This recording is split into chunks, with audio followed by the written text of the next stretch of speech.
Блин, а что будет со спиритами? 3 кандидата на место Magic говорили про их, а? И ты смотришь на своего игрока, а он обосранный. Вон они! И к нам бегут, прикинь. Это реально, пацаны, блядь. Я все сделал. Но я не смог выиграть, типа. Обидно, что такие бабки просто просаживаются вот так, знаешь, в унитаз. Если ты слаб, то тебе не место в этой команде. Это факт. Всем привет, друзья! Вы на канале Миссис Марпл. Сегодня вы узнаете, как выиграть мажор и не растерять мотивацию, как устроен бизнес в КС, в чем секрет монголов и почему за Казахстаном будущее. Мы в гостях у Адрена. Здравствуйте, всем привет. Приветствую.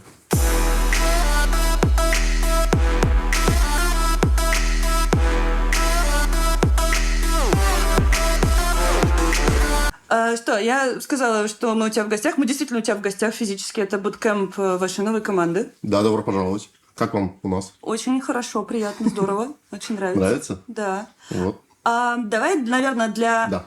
для наших зрителей, которые не так пристально следят за КС-сценой и, возможно, помнят о тебе именно как о персоне факты из твоей личной карьеры, немножечко просветим их, что сейчас происходит в твоей жизни, в твоей карьере, в твоей работе, и вот ты немножечко нам расскажешь подробнее о том, что сейчас у тебя. Да, давай начнем с 2004 года. Не, ладно, я шучу. Что произошло? Ну, произошла пандемия, после чего я перестал играть. Приехал в Казахстан. Какое-то время прожил в Казахстане и не играл, ничем не занимался. И в какой-то момент подумал, что все-таки жизнь началась взрослая. Counter-Strike закончился, и у меня были очень большие такие психологические проблемы небольшие. Ну, конечно, после завершения карьеры. Ты что, 20 лет посвященная Counter-Strike, и после 20 лет, когда это все обрывается резко и моментально, произошел небольшой сдвиг. Вот я год немножко пошастался, и вот пришел к тому, что все-таки надо брать себя в руки, создавать какие-то новые вещи вокруг киберспорта. Все не заканчивается на команде и в целом на игре Counter-Strike. Еще можно делать много чего вокруг киберспорта. Вот этим я сейчас и занимаюсь, и к этому я так и пришел. Сейчас здесь и сижу с тобой. Ну вот давай предметно про Новак. Новак Давай. — это правильное произношение. Да, Новак, все правильно. Джокович? Почти. То есть мы в Сербии. Вот первый мой вопрос. Почему казахстанский клуб Да. буткэмпится в Сербии? Во-первых, это пинг. Ну, все знают, что в Казахстане пинг не самый лучший из-за расположения. И в целом интернет-то у нас действительно хороший. Потому что я там побывал во многих странах, и я не скажу, что интернет отличается у нас именно скоростью или каким-то подачей там, каких-то сайтов и прочего. Но вот проблема с пингом, это, конечно, с этим не решить. И любые квалификации, любые тренировки, играя с топами, ты должен играть на хорошем пинге и с хорошим качеством. Поэтому в Сербии это лучший вариант, потому что здесь находятся все топовые команды мира. Все буткемпятся здесь, и здесь какой-то такой есть свой вайб контрстрайковский. Ну и мне нравится Сербия. Здесь как-то по-домашнему. Мне тоже. Да. А для не так просвещенных, опять же, людей, которые будут смотреть это видео, можешь перечислить, Да. какие топовые команды сейчас буткемпятся в Сербии? Я знаю, что Спириты буткемпятся, Virtus.pro буткемпятся. Сейчас я слышал, что Фейзы должны приехать в Сербию в буткемп. То есть почти... Виталити какое-то время весной здесь буткемпились тоже. То есть очень много команд из топов приезжают, и монголцы приезжают, все топ-5 мира, да, начиная от топ-1 Виталити, приезжают в Сербию время от времени играть там, буткемпиться на 2 недели. То есть это нормальная практика, все приезжают сюда, здесь в принципе виза не нужна, и здесь как бы относительно дешево, потому что какие-то есть условия там, по всей Европе. Поэтому это идеальное место. И вообще Сербия круто. Классно. Название Новак откуда Да. взялось? Вообще изначально, когда я придумал организацию, то есть я пришел к тому, что надо создавать свою команду, это логическое продолжение моей карьеры. В Да, принципе. давай вот по порядку, как Давай. вообще это получилось. Смотри, я пришел после киберспорта, как я и говорил, завершил карьеру, там прошел какой-то этап жизненный, и пришел к тому, что нужно создавать что-то вокруг киберспорта, и пошел в медийку. То есть начал заниматься аналитикой, начал заниматься ютубом, там какие-то проекты делать, и там даже ивенты поделал, там, турнир сделал. Но я понимал, что большая игра, я ушел из большой игры, но большая игра не ушла из меня. И мне как бы хотелось вернуться во всю эту движуху, все команды, которые играют, там, знаешь, весь драйв испытать, там, соперничество, выходить на стадион. И вот я принял решение, что я буду тренером, конечно, впоследствии. И вот создал свою организацию, назвал ее Новак. Новак название вообще изначально от слова «ново». Я хотел назвать ее «Нова», потому что новая звезда, новая команда, новая звезда Казахстана. Нова eSports уже существует. В Китае есть такая организация. Я подумал, что я же не буду называть тоже Нову в лоб. и добавил в конце Q. Это как казахи. Q, Казахстан. Да. Новые казахи, новый Казахстан, новая звезда Казахстана. Если обратить внимание на логотип наш, то здесь я вложил большой смысл в него. Вот обрати внимание, как ты думаешь, что на нем изображено? Ох. Хорошо, давайте. Ну, 1-1. А это да. Это увидел уже. 1-1. Я увидела вот текстовое окно. Как будто вот немножко твичом мне так навеяло. Ну, это Виктори, наверное, в том числе. Да? Это такая буква Все В. правильно. Давай Ну и какие-то сюрикены, я не знаю. Давай я так скажу. Так, смотри. Изначально мой посыл был такой, когда запрос был, я хотел, чтобы... я изначально в новых вкладываю всю свою душу. Это я имею в виду как и финансово, так и там, душой болею за нее, так и использую разные методы. То есть, если мне говорят, что там цифры имеют смысл, я говорю, окей, цифры имеют смысл, я их добавлю. Астрология имеет смысл для кого-то, я ее добавлю. Ты консультировался с нумерологом? Я ни с кем не консультировался, но все возможные вспомогающие факторы, которые могут повлиять, там, кто-то верит, кто-то не верит, неважно. Все это в одну кучу. Поэтому в Новаке здесь, ты правильно подметила, 2 однерки. Это 2 первых места, back-to-back.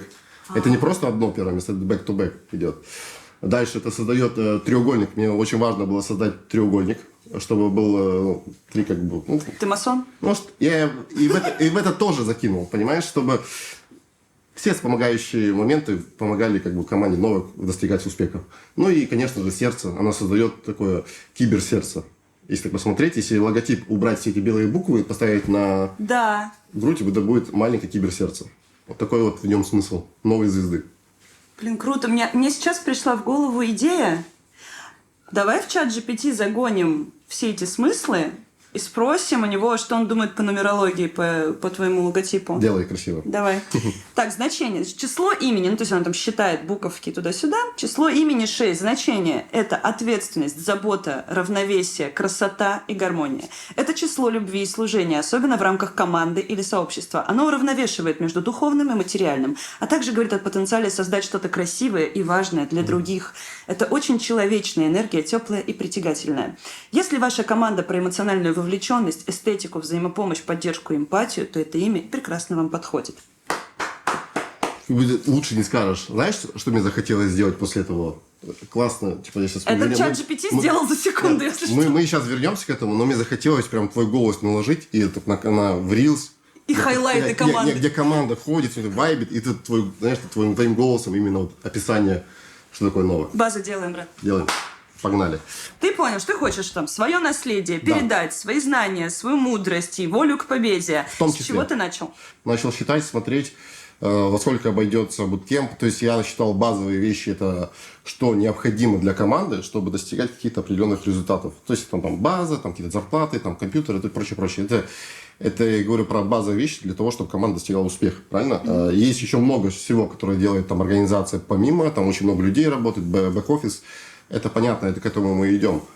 Но я начал считать базовые вещи и прикинул свои расчеты, как и свои бюджеты. Я подумал, что да, окей, там, допустим, я сейчас не найду спонсора, потому что найти на проект спонсор, который, в принципе, еще не начался, тяжело. Я его запустил, и спустя там 3-4 месяца вот, у нас поверили париматчи и сказали, говорят, давайте, ребята, вместе работать и пойдем в путь, как говорится, вместе. И для меня это было важным фактором, потому что я шел в такую небольшую бездну, грубо говоря, потому что я вкинул весь свой бюджет, если такой небольшой ремонт расскажу. Яна просто мы хотели купить жилье себе, ну там побольше. Яна это твоя девушка. Яна, да, невеста, это будущая жена моя. Мы с ней планировали купить большую квартиру, чтобы там уже с семьей там как-то расположиться. Я ей подошел и говорю, слушай, говорю, давай подождем еще чуть-чуть. Я говорю, у меня есть дело, в которое нужно вложить. И вот я ей рассказал про Новак, и она говорит, вперед и с песней. И, в принципе, вот мы сидим без новой квартиры. На буткемпе. Зато сидим на буткемпе с компами, и вот мы сидим, разговариваем с тобой про Новак. Я, на самом деле, рад, потому что я думаю, Новак вообще в целом, это как новый глоток не только там для меня, но и в целом для Казахстана. В общем, потому что организации нету особо сейчас. После ухода там Гамбит, Авангар, К-23, у нас образовалась пропасть, нету ни одной организации в Казахстане, и вот Новак это как новый такой глоток воздуха, чтобы молодые игроки могли видеть, куда они могут стремиться, и где-то там проявить себя. То есть они не просто сидят, играют в Counter-Strike, то есть у них есть цель куда-то вырваться. Я думаю, что это вот как раз-таки первые шаги только для величия казахстанского киберспорта.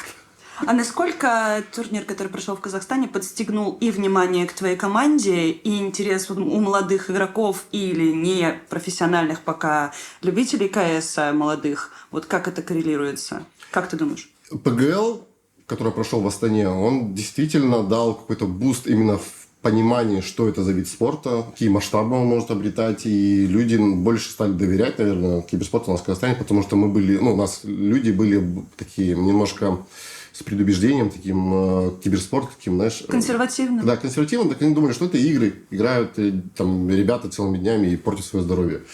Но люди должны отличать профессиональных игроков от геймеров. То есть есть про-геймер, есть просто там геймер, который играет в WoW там, по 24 часа в день и, в принципе, ничем не занимается. Это плохо. Когда ты профессионал, ты должен знать графики, следить за диетой, там, ходить в зал там, и прочее, прочее. Это уже другой вид. Поэтому люди не отличают этого всего. И Астана был показателем, что это большой спорт, много фанатов.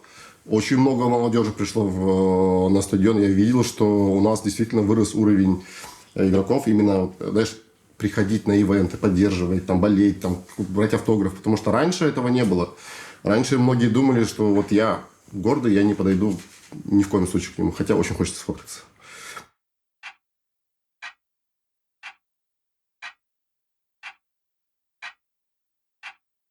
А что это?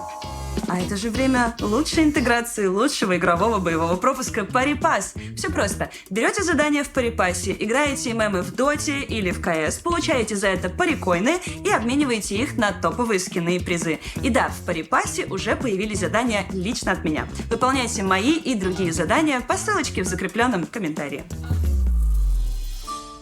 Чем ты руководствовался, когда собирал ребят, игроков? Как ты их набирал? Ты сам скаутил? Скаутишь ли ты до сих пор сейчас сам? Как это выглядело? Начну с скаутинга, да, я начинаю заниматься тем, что я хочу набрать сейчас себе академку. Набрать академку молодых, там, 14-15 лет, ну и потом на будущее уже выращивать каких-то новых талантов. Возможно, у нас появится свой донг казахский, как говорится. А как я набирал состав? На состав я набирал все очень просто. Мне нужна была команда, которая показывает хороший результат в Казахстане, которая номер 1. Это были как раз ребята, которые были бывшие «Авангард». Там был кор игроков, 4 игрока, которых я к себе привлекал. Было вообще 5, но мне необходим был хороший капитан на тот момент, опытный, который играл на большой сцене. И по случаю, по случайности, по удаче, Нил оказался без контракта. Он и был и в Казахстане, и мы с ним пересеклись, поговорили, обсудили. И он говорит, да, я согласен. И тогда у меня все пазлы сложились. Я думаю, так, состав есть, деньги есть, экспертиза есть. Надо просто делать. То есть, по сути, это были лучшие игроки Казахстана на тот момент. Ну и опытный капитан. То есть, этим я руководствовался. Для меня это была история нас, КВС-3, когда нам Мурат Жумашевич помог. Арбалет, он дал нам путь вперед и дал нам очень много, и не только нам, и Нави, и прочим, и очень многим игрокам СНГ. То есть он дал прямой путь именно в топы.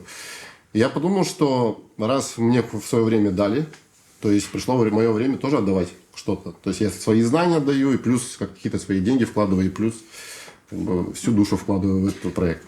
Сталкивался ли ты с ситуацией, что ты приглашаешь ребят играть в свой клуб, так как ты вкладываешь в это свои деньги, они не берутся из беттерского мыльного пузыря огромного, где куча инвестиций, и ты не можешь дать им конкурентную, например, зарплату со старта, а у них могут быть другие предложения. Ну, ты понимаешь, о чем я? Да, конечно. Вот как ты с этим сталкивался, и как ты решал это?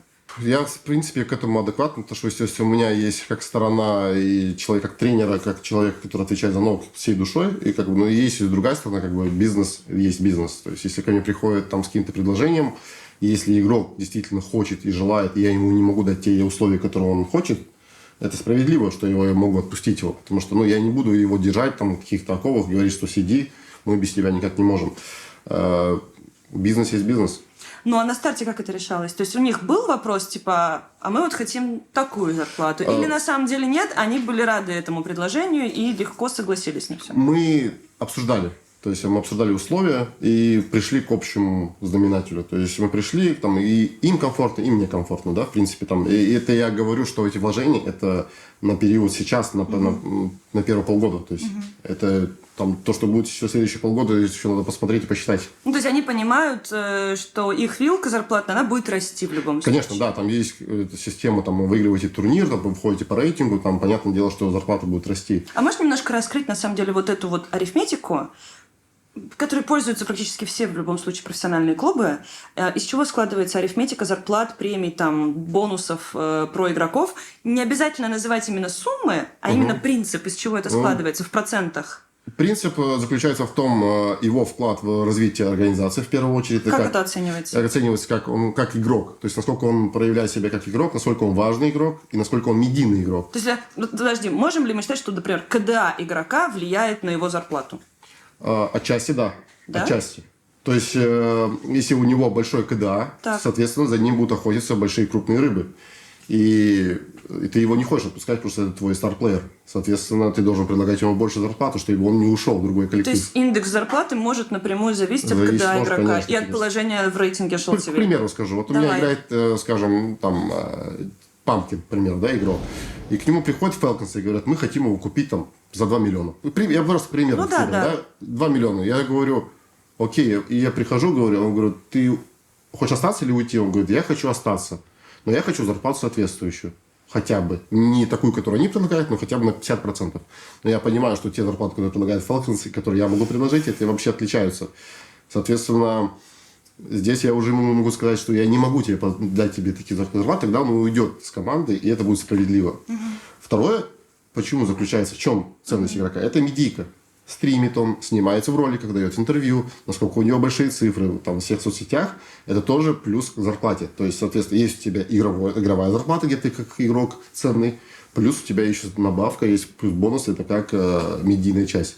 Третья зарплата, бонус зарплаты, это же, конечно, рейтинговая система, как у многих работает. Там доходишь до, скажем, до топ-10, я не знаю, как сейчас, все поменялось, там многие рейтинговые системы, но у нас есть такая штука, как выходишь там на тир-1 турниры, там, тир-2 турниры, да, крупные хотя бы, там от 300 тысяч, то немножко зарплата поднимется. Выигрываешь турнир, конечно, там уже будет пересмотр там, зарплат, там, прочее, команда становится уже на рельс, да. То есть на этом строится, в принципе, вся зарплатная там, часть команды. Но сейчас, на данном этапе, когда мы не показали результатов, мы довольствуемся чем есть. Довольствуемся, да, чем есть. Вы пока, понятно, в таком устаканивающемся периоде, Да. пока Мы выстраиваете. период становления, скажем Да, так. да, да. Это первые шаги, как бы ребенок только пошел. Дайте ему чуть вырасти, и он побегает. Существует ли у вас система штрафов? И из чего складывается штраф, если он есть? Слушай, эти штрафы, короче, сколько я помню себя как игрок, и там, я не знаю, может быть, сейчас какие-то есть там какие-то жесткие меры, да, там штрафы, но Смотря у кого как. в контракте, конечно, прописаны там штрафы, там, явился пьяным, там, несостояние, еще прочее, прочее, там очень всяких много пунктов есть, но, как правило, все игроки не нарушают. Таких грубых нарушений особо нету. И там, если игрок будет систематически нарушать это все делать, то здесь уже будет не по контракту разговор, а здесь будет разговор с человеком напрямую, то есть поговорить с ним. И если он действительно... То есть я не буду накладывать штрафы на игроков постоянно, чтобы они там сидели и там перевоспитывались. То здесь одно, ты хочешь выигрывать, ты достигаешь успеха. Если ты не хочешь соответствовать этому, значит, тебе не место в команде, значит, ты не должен здесь сидеть. Ты являешься и SEO этой команды, и тренером. Соответственно, ты и живешь с ними на буткемпе, ты полностью вовлечен в работу этой команды. Да. А какие у этого есть плюсы, какие у этого есть минусы? Давай начнем с минусов. Почему это сложно? У тебя буквально сейчас 2 работы. Да, сложно строить организацию как SEO, потому что очень много процессов происходит, которых я не вижу, которые не могу контролировать у бэк-офиса, и в которых я должен принимать участие постоянно. Но так как я нахожусь в команде, у меня нет столько времени. И здесь, да, бывают пробелы там, с какими-то, скажем, процессами бэк-офиса, когда они недопонимают, что я, допустим, от них требую. Давай пример обычный какой-то вот. Но, допустим, даже проконтролировать там запуск мерча нашего, да, допустим. Но очень много процессов, где я, допустим, говорю, мне хотелось бы увидеть такой мерч, но я понимаю, что если я бы находился там вместе и говорил какие-то там сопутствующие слова, там, и мы бы собрали то, что нужно, весь пак. А как это работает? Я отдаю, они собирают пак, я смотрю, оцениваю это в течение 5-10 минут и отправляем свои комментарии, и они там меняют обратно. То есть процесс идет долго, там где-то задерживается, где-то, короче, уже сроки поджимает, и из этого приходится выпускать, что есть. То есть с менеджментом напрямую ты мало взаимодействуешь, потому что ты здесь в полях. Да, в первую очередь, да, если перебью, в первую очередь я хотел, чтобы я был в команде в первый период, так как нужен фундамент, нужно заложить вот именно базу в игроков, именно в Counter-Strike базу, которая им поможет в будущем выигрывать турниры. То есть это основополагающее вообще создание команды. Вначале, когда создаешь молодую команду, важно дать им фундамент. Потому что построить дом, просто стены возвести дом, это можно легко, но будет ли он стоять, непонятно. Поэтому фундамент важен. Какие ценности ты провозглашаешь своим ребятам? Я говорю, что не забывайте, кто вы. Я говорю, вы казахи. Я говорю, как бы не зря многие говорят, это так в прикол, но говорят, там, типа, сверхлюди, там, туда-сюда. Я говорю, просто даже не в этом смысл. Смысл в том, что, говорю, вы воины, говорю, ну, ваши предки – это воины. Многие, кто сейчас вы заметите, там многие – это бывшие викинги, бывшие там богатыри и прочее. Это люди, которые с хорошим стержнем, характером, завоеватели, победители. Вот. Я говорю, не забывайте свои корни, говорю, и проявите это в игре. Покажите эту смелость, покажите свой характер. Здесь идет речь уже не о том, что как играют другие команды, а то, как мы играем. То есть я закладываю такую ценность, говорю, что вот многие молодые говорят, игроки, вот есть мета, нету меты, да, там, это уже не метовая игра, это метовая игра. Я говорю, ребята, что меты не существует. Мета – это то, что вы делаете. Если это работает, значит, это работает. Если это не работает, значит, это не работает. То есть все просто. То есть ты скорее ауру им прокачиваешь? Да, я прокачиваю ауру, говорю, что не было у них, знаете, каких границ. Там, они смотрят, Виталити играют. Говорит, ну, они классно играют, это такая мета, да? Ты говоришь, слушай, а если ты пойдешь 4 банана с негевами и переебешь Виталити 9 из 10, то ты возьмешь у них 9 раундов из 10 с 4 негевами на банане. Мета? Мета. Выиграли 9 раундов? Выиграли. Работает? Работает. Все. Новая мета, пожалуйста, 4 банана негев. Используйте. Вот эти вот ценности, которые закладываются в молодых игроков в начале, они потом аукаются в будущем, когда ты сидишь в финале, и ты смотришь на своего игрока, а он обосранный. И он не знает, типа, он так смотрит на тебя, глазами хлопает и говорит, что мне делать? Нету стержня, характера. Нужно закладывать его в самом начале.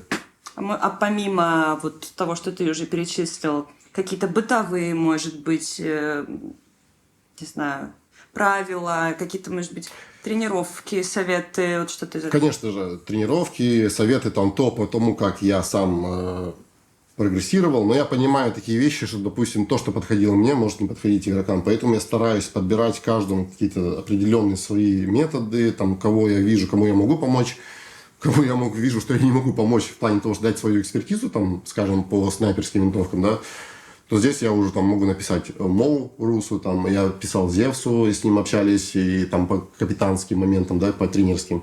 То есть я обращаюсь к своим бывшим тиммейтам просто за советом многим. И я к тому, что кому я не могу дать чего-то, я обращаюсь у других людей и даю им. Процесс такой, знаешь, бытовые вещи, это как дисциплина, просыпаться в одно время, не знаю, там, заниматься какими-то вещами, там, не пить колу постоянно. Ну, все равно это все нарушается. Я понимаю, что люди творческие, нужно все-таки уметь думать головой. Ну, еще молодые. Ну, и не забывать, да, ну, молодые, не молодые, все-таки нужно давать волю, как бы, проявлять в голове. Потому что если ты из них сделаешь роботов, они будут играть как роботы. Ну, нужно, чтобы они проявляли свое нутро. То, что у них внутри сидит. Это и есть залог, как бы, успеха. Мне кажется. Ты довольно подробно раскрываешь нюансы своей работы сейчас над клубом. Минусы так или иначе мы перечислили. Плюсы тоже в твоих ответах были. Но вот что, наверное, самое полезное в том, что ты находишься здесь, на БК, и ты тренер, и ты SEO? Процессы быстрее идут. Как бы все идет так, как я это вижу. Даже если что-то будет не так получаться, это тоже для меня опыт. Потому что я не расстраиваюсь, когда какие-то вещи... Для меня это плюс. Что это моя организация, и я делаю в ней, что хочу. Когда ты сейчас сам являешься SEO Арги, ты вспоминаешь тех SEO, с которыми ты работал? Вспоминаешь ли там, не знаю, негативный опыт какой-то, ошибки, которые совершали они, или, может быть, какую-то отстраненность их от внутренних процессов команды. Ну, то есть ты же был в шкуре игрока на контракте, в Арге, и у тебя было общение, да. Ты же был капитаном, да. Тем более. Вот. Вот с этого опыта что ты... Есть опыт такой, что, допустим, в переговорах с игроками я знаю, о чем они думают. Я знаю, что они будут говорить. Я знаю, к чему они подводят, когда с тобой разговор идет. То есть я это примерно понял, что я сам был игроком там, на протяжении 19 лет. Я знаю, о чем я думаю, я знаю, что я хочу от них, я знаю, что типа, я хочу от них попросить, и как попросить. И ты же видишь, что он хочет тебе что-то сказать. Ты с ним разговариваешь, он тебе потихоньку, ты ему говоришь, а что там? И он такой, ну ты знаешь, такие ситуации. Ну ты уже понимаешь, что он говорит, бля, вот этот гондон меня заебал уже, знаешь. Но он говорит это, ну, понимаешь, там так и так. И приходится раскрывать игроков, что говорить, говорите, ребята, говорю, я объясняю пацанам, говорю, опять я чуть отойду, говорю, что то, что вы держите внутри, говорю, в команде вы сидите, вы 5 человек, вы идете к одной цели, говорю. То, что вы таите внутри, это как опухоль, говорю. Она будет нарастать. В конечном итоге, либо тебя вырежут, эту, ну, типа, вот, опухоль, и ты вместе с ней тебя вырежут, и ты таки сдохнешь с этой опухолью. Либо ты ее вначале просто вырезаешь и живешь спокойно, и спокойно вы идете к одному успеху. Не таите в себе обиду, злость на тиммейта. Блядь, твой тиммейт, ты с ним, блядь, бок о бок идешь, и херачишься с топ-1 мирами, там, с Фаталити, там, неважно, со Спиритами, Нави, там, со всеми. Это твой брат. Ты должен с ним быть, как, знаешь, откровенным. Если у тебя какая-то обида есть, скажи ему, блядь, ты гандон, да заебал меня, нахуй ты так делаешь? И он тебе скажет, да заебал, ты бесит меня, все. И вы порешаете вопрос, руки пожмете, и вы будете дальше счастливо сидеть. А если ты будешь сидеть себе внутри и таить это, ну, это пизда. До свидания сразу. Но я в первую очередь сказал всем ребятам, кто занимается игроками, я говорю, у нас есть 5 игроков, это наш актив. Я говорю, вы должны чтить их как звезд. То есть игроки должны чувствовать себя как звезды NBA, там, футбола, да. Соответственно, тогда они будут играть соответственно. И если вы к ним относитесь как там, персонал, допустим, да, просто там, то, соответственно, они будут такими, как играть, просто играть, знаешь. И поэтому я говорю, что таких допущений, как, допустим, у нас были моменты, когда нас там подписывали, я приходил в организацию, и я понимал, что мы просто вот нас подписали, у нас есть тег, да, нам дали базу, а все.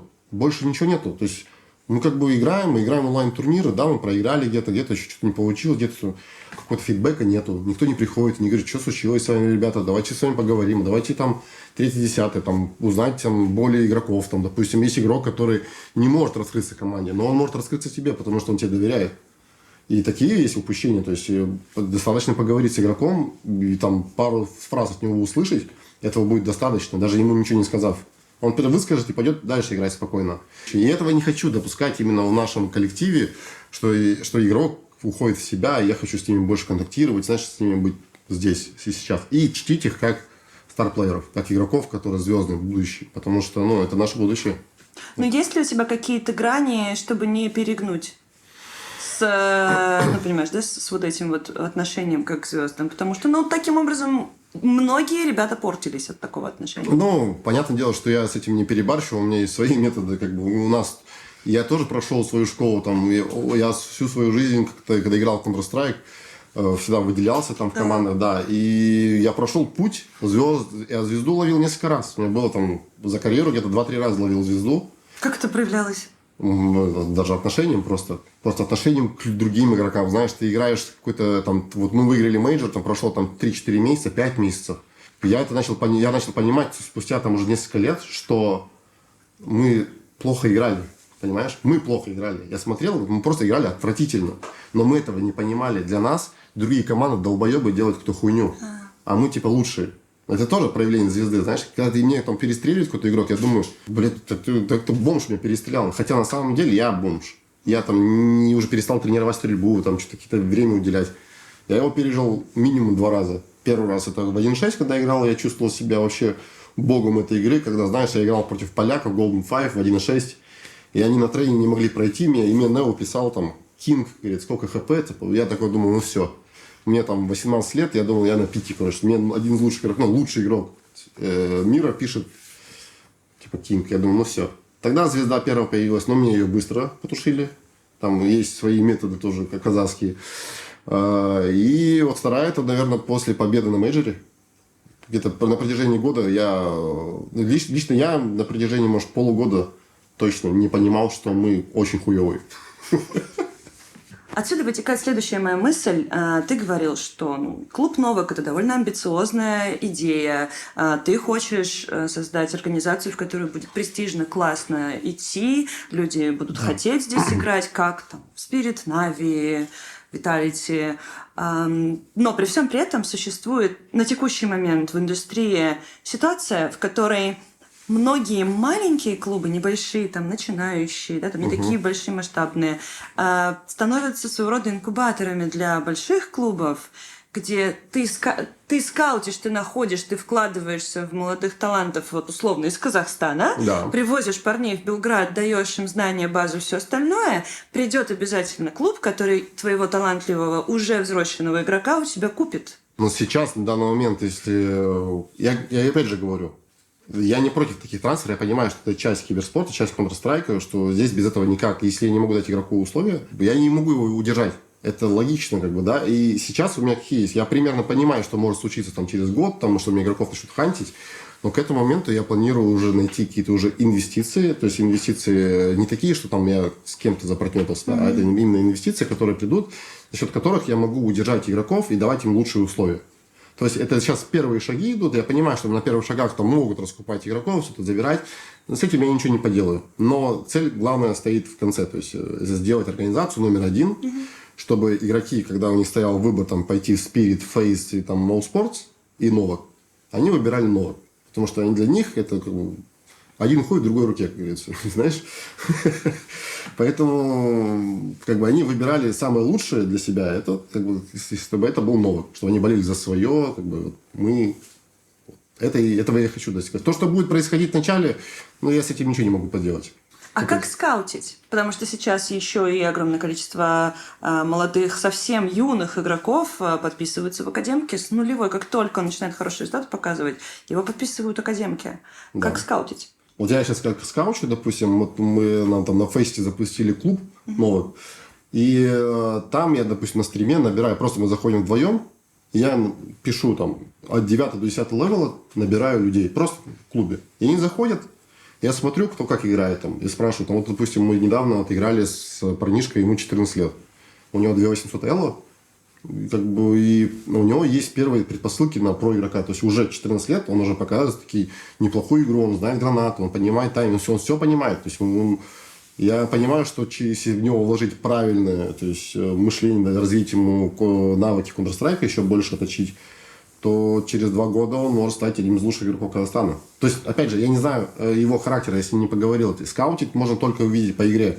Но одной игрой ты не отделаешь, то есть ты не будешь игрока брать только потому, что он хорошо играет. Но если он по жизни какой-то не алё, как бы здесь тяжело будет с ним что-то построить. Потому что ты понимаешь, что через там, полгода у него может фляга свистнуть, и он может просто уйти с команды. Или натворить еще больше бед. Ну, или конфликтный, или Ну, да. несоциальный, или еще что-то. Да, такого нам не надо. А ты заметил, что в целом средний возраст КС-про сцены сильно помолодел? Конечно, да. Это прям невооруженным взглядом заметно, но это тоже классно по-своему, потому что должно было прийти уже какие-то возрастные ограничения, должны уже появляться, знаешь, от какого-то до какого-то периода. Вот для меня, допустим, до сих пор нету предела вот, кто когда играет, ну, там, до какого там, года играет, за какие лет. Потому что, по сути, здесь ничего не меняется, опыта много, реакция, я не скажу, что реакция сильно меняется у игрока с возрастом. Да, может, там какую-то долю секунды, но она не сильно решает в Counter-Strike, по сути. Решает только то, как ты быстро справишься механически. И второе, это больше, наверное, от того, что сколько у тебя времени. Вот, допустим, я понимаю, что мне сейчас там 35 лет, у меня нет столько времени сидеть и играть там в КС по 12-13 часов, да, как у меня было в 17 лет. Я думаю, это и есть сила того возраста. То есть в Counter-Strike нету возрастных ограничений, есть только заботы, которые у тебя появляются с возрастом. Там, у тебя, конечно, семья, дети появляются, ты уже должен делать в 30 лет какие-то вещи, там 35, там 36, там, кому-то сейчас играют. Тяжело совмещать все это. А чтобы выиграть турнир Counter-Strike, ты должен жить игрой. Ты должен быть полностью в ней. Это твоя жена, твои дети, это твоя любовница, твой друг. Counter-Strike. Это твоя правая рука и левая. А как вот оставаться, будучи тренером, будучи SEO, на одной короткой ноге с молодой порослью, которая вот здесь у тебя дом населяет? Ты сам должен чувствовать себя молодым. Я себя, допустим, не чувствую старым. Я не чувствую, что... Я себя чувствую спокойно. На одной теме я знаю все их прикольчики. То есть нет такого, что, знаешь, там, я что-то услышал какой-то мем, и такой, ой, ты что там? Я это не шарю, там, а как пользоваться там, этим пультом? Я везде, я в теме. Я больше них знаю тем и приколов. Обоюдно? Обоюдно. У всей этой тенденции на омоложение КС-сцены есть одна, на мой взгляд, может быть, где-то не совсем здоровая тенденция на то, что появилось много прям совсем деток. Может ли ребенок в таком раннем возрасте осознанно понимать, что он делает, зачем он это делает, и насколько это для него там, окей или не окей? Я думаю, сейчас 100%. Потому что... Может быть, потому что в свои там 2-3 года, я даже не помню, что я делал, может быть, не умел даже пользоваться такими вещами, но я смотрю, там, одногодки, двухлетние дети, они просто сидят и смотрят, там, ставят лайки, находят себе мультфильмы, то есть они уже пользуются гаджетами там, лучше, чем я пользовался там 15 лет. Нет, это безусловно, Нет, я о другой части. Я понимаю, о чем ты говоришь. То есть это молодые игроки сейчас, ты говоришь, То есть ты психологически еще неустойчив, у тебя еще менталочка нестабильная, префронтальная кора Да. еще не сформирована. Так вот такие решения. И они сейчас, они более смышленные дети пошли, и в 9 лет они уже начинают понимать, чего они хотят. То есть они уже такие, я говорю, я общался там, как общался, у меня там племянники, я с ними разговариваю. Для меня это как маленькие, взрослые люди, которые, он знает, что он хочет. Он знает, там, то есть он не истерит, там, то есть ему там 9 лет, он понимает, чем он увлекает, что ему нравится. То есть человек, как уже состоявшийся человек, он знает, что ему нравится, что ему не нравится. То есть он может выбрать себе, знаешь, там какие-то вещи. Шалун такой ребенок? Шалун, да. То есть и вот именно с Шалуном как раз-таки это такой хороший пример, потому что и его отец, Али, мы с ним хорошо знакомы, он такой, он все держит в балансе. То есть там настолько... Я тоже задавался вопросом, типа, не рано ли там столько там Илики, но я посмотрел на их отношения, он, в принципе, понимает, что это, к чему это ведет и как это сконтролировать. Он, конечно же, дает ему там дополнительно, знаете, ты хочешь играть в Counter-Strike, но ты должен там на тренировочки сходить, на плавание, там еще и прочее, да, то есть он развивает ему разные аспекты его жизни. То есть он же еще не определился. Не факт, что он будет играть в киберспорт через там, 4 года. Хотя он сейчас хочет. Он уже, знаешь, я смотрел на него, и для меня это было тоже показателем, что он сейчас в 7 лет, он сидит на сцене, смотрит на спиритов в Астане и говорит, я хочу там сидеть. Я хочу сидеть там с ними. И я такой думал, пацан, 7 лет, он уже хочет сидеть на сцене и играть в Counter-Strike с лучшими игроками. То есть это уже цель у него в 7 лет сформировалась. Он знает, чего он хочет. Для чего он идет. То есть ты уверен, что большая часть этого желания в голове этого маленького ребенка это его искреннее желание, Конечно. а не то, что ему 100%. вложили в голову родители? Возьмите Макса Ферштаппена, который в 15 лет показал отцу, как он проехал на болиде. И отец увидел, что у него сын растет просто монстр, будущий чемпион. Он тогда, ему было и страшно, и радостно. Потому что он ехал с ним в одной машине, тот топил, и он понимал, что вот игры... То есть дети с ранних возрастов, там, допустим, там, есть плохой пример этого, конечно, тоже Тайгер Вудс, как бы с детства занимался гольфом, у него плохой пример, но он стал лучшим, стал чемпионом, он может, этого не хотел, а сейчас дети не знают, что они хотят. И Шалун хочет выигрывать, ему хочет быть там. И то, что они занимаются с детства, там, даже любой вид спорта возьми, они тоже 6-7 лет занимаются. Тэквондо, бокс, да. там, бокс, ладно, не буду спорт борьба. высоких достижений, в принципе, довольно рано в детстве начинается, Да. если ты в него идешь. Оно к этому придет, оно уже пришло к этому. То есть это по-любому все, что связано с большим спортом, то есть все, что есть в большом спорте, оно придет и в киберспорт.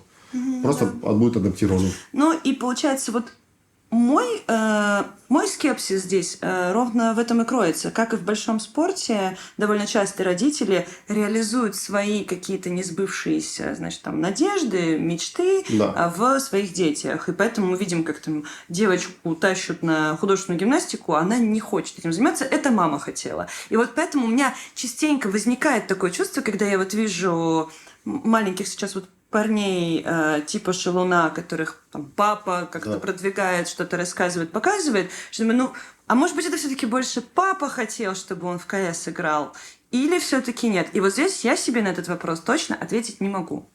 Потому что не знаю. Вот, допустим, как бы ты поступила? Допустим, твой ребенок говорит, там, мама, я хочу играть в Counter-Strike. Ему 8 лет. Играй, пожалуйста. Играй, пожалуйста, я тебя поддержу, я тебе помогу. Ну да, как-то сбалансировано, понятно. Да, знаешь почему? Потому что у нас поколение такое. Ну, конечно, наши людей поколение, уже дети, которые сейчас растут, мы уже даем им другие знания, мы по-другому к ним относимся. Раньше, если я сказал, что я пошел играть, мы бы сказали, что долбоеб, блядь, и щелкнули бы меня. А сейчас, видишь, ты говоришь, я вам скажу, играй, сын, я тебе помогу, я тебе еще на наставление. Если не понравится, пойдешь в другое. Я тебе еще с дядей Дауром познакомлю. Да, то есть куча есть плюсов, которые сейчас могут дать родители, и они по-другому относятся к детям. Я думаю, что сейчас все меняется, надо просто привыкать к этому и свыкаться с этим. Мы тоже ходили в этих вот алло-мало, там брык-брык-брык, а сейчас уже с айфонами, с экранами ходим и особо не разговариваем по телефону. Только аудиосообщения. не пиши, не звони мне, блядь. Ну, короче, ты в этом плане оптимист, ты считаешь, что это нормально, Это нормально. и просто да. Конечно, это нормально. Это лучше, чем ребенок в 8-7 лет не знает, чем заниматься, и непонятно чем, где ходит, что делает. Так он, да, там, в меру давать ему играть, правильно, сразу наставлять, что ты не геймер, ты про-геймер. Если ты хочешь стать Да. игроком, то ты будешь про-геймером, а не геймером, который сидит, просиживает там. Да, если ты играешь в системе. Да, Окей. Это Ты хочешь нормально. детей? очень. Хочешь, чтобы твои дети пошли в киберспорт? Нет, не скажу, что я хочу, но я и не против этого. Ну, Я типа, не- ты будешь рад или норм? Просто никак. Это норм будет, потому что я знаю, что нужно сделать, чтобы достичь успеха, сколько нужно пройти. Ну, конечно, разные случаи бывают. Ну, допустим, мой пример, он такой долгий, тернистый, и поэтому я бы не хотел, конечно, чтобы он столько пережил эмоций и всего вот этого, то, что происходит в киберспорте, в процессе, пока ты становишься чемпионом. И этого я не пожелал ему. Но пройти этот путь жизненный я бы, конечно, хотел, чтобы он прошел это, потому что это такая хорошая школа, база, если он его пройдет. Опять же, то есть это будет от него зависеть. Какие цели стоят перед Новак на ближайший год? Есть у тебя план расписанный?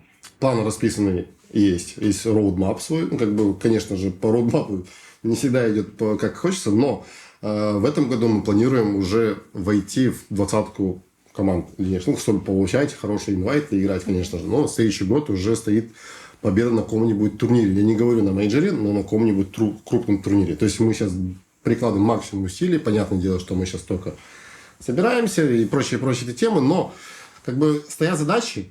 Вообще задача стоит выиграть мейджор. Я планирую выиграть мейджор в течение там 2 лет, может быть, года. Ну, это, я вам скажу, это такая ситуация, это как ты ставишь себе задачи сверхзадачи. Это опять же с той книги, которую я читал.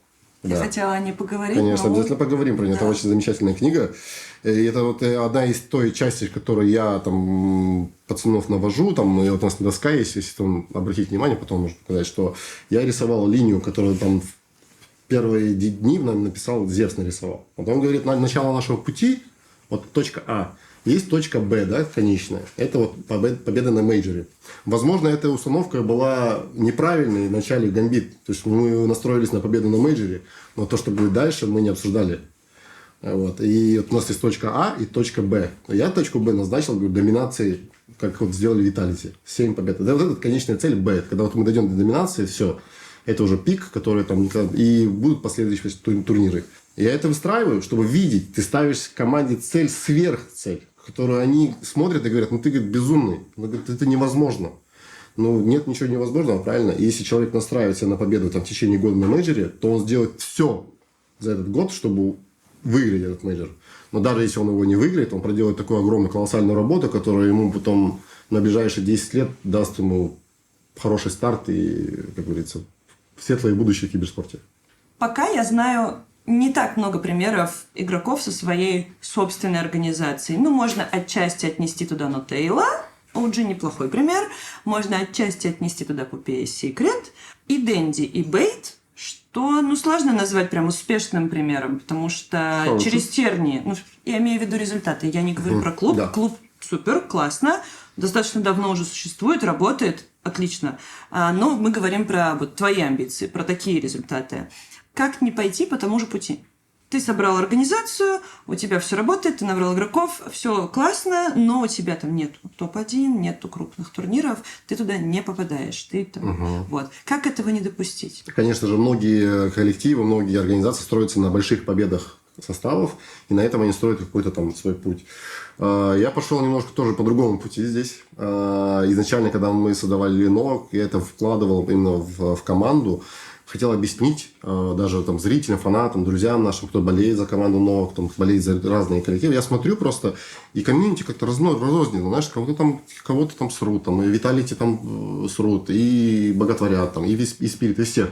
И нету каких-то прям заядлых фанатов, знаешь, таких вот, которые прям я за команду, и все. Вот, допустим, я пример скажу. Я болею за Манчестер Юнайтед. Болею за него там, с 2003 года. Смотрел там и за Бекхэмом, то есть это был мой любимый игрок, там, да, дальше там Алекс Фергюсон. Ну, короче, был большой, там, и сейчас испытывает команда большие проблемы там, на протяжении там, 10 лет почти, 8 лет. Но от этого моя любовь к команде не пропала. Я не пишу игрокам, что они гондоны какие-то, знаешь, которые не умеют играть, хотя, возможно, так и есть там. Здесь идет уже, знаешь, твое вот, внутреннее. То есть ты любишь команду, несмотря ни на что. Это твоя любимая команда, ты за нее болеешь. Да, она проигрывает, да, она не показывает результаты сейчас, да, но тут все, оно придет со временем. Я ребятам говорю, ребята, рано или поздно оно придет. Говорю, я 13 лет шел к этому. Оно придет. Все зависит от вас, насколько вы готовы в это уйти головой. Насколько вы готовы отдаться этому. Потому что первые 10 лет карьеры, там даже, да, я, честно говоря, не скажу, чтобы я делал так много, чтобы выигрывать турниры. Вот есть один главный вопрос, который мы там задавали, который нам задал Зевс один раз. Говорит, ты приезжая на турнир, ты его проиграл, и ты можешь себе задать вопрос, все ли я сделал, чтобы выиграть этот турнир. И если у тебя появляются ответы на этот вопрос, значит, ты не все сделал. Но если ты уже сидишь, и ты, знаешь, чуть ли не слеза, говоришь, ну я, блядь, уже все попробовал. Я, блядь, играл по 14 часов. Я смотрел там по 5 демок, играл по 5000 ботов. Там все обсуждал, все делал. Я все сделал. Но я не смог выиграть, типа. Ну, тогда ты уже сам себе говоришь, чистой душой, говоришь, ну я, блядь, все сделал. Значит, не время. Тогда НТ. Так, НТ. Подожди чуть-чуть, и оно один фиг придет. Главное, продолжать работать. Я бы с удовольствием пообщался бы и с Пупеем, и с Ноттейлом, знаешь, вот просто узнать у них их путь, как они прошли. Я не говорю, что я его приложу, ну, то есть я буду полностью копировать их, но я приложу к себе и посмотрю, что откликнется, а что нет. А вот, кстати, у меня вопрос. Кто из больших SEO для тебя, ну, красавчик? Вот кого ты считаешь красавчиком? Мне очень интересно, как проходят процессы в Нави. То есть, как они построили, как SEO смог... Ну, то есть, конечно, это не его заслуга, это общая заслуга, да, но как у них... Как они приходили к этому, как они строят, что, как они делают так, что, допустим, набирают состав там на бумаге, он непонятный, но в конечном итоге они выигрывают мейджор. Как добиться такого? Конечно, там не все секреты, но какие-то моменты они могут там подсказать. Да? Допустим, очень интересно, как Спириты построили такую, знаешь, такой прям бэкграунд именно с академкой такой сильный, там, где молодые игроки выходят, они сразу показывают результаты, там, Киосуки выкупают. Очень много игроков, которых выкупают или забирают в тир-1 состав, и они показывают хорошие результаты. Я как новый человек в этом, я учусь. То есть, я, по сути, здесь новичок, и я это прекрасно понимаю. И я здесь готов от всех черпать какие-то знания, но, опять же, не все я буду применять. Просто знаю и вооружен, и, значит, предупрежден. Стоят ли перед тобой сейчас финансовые цели на прибыль от клуба?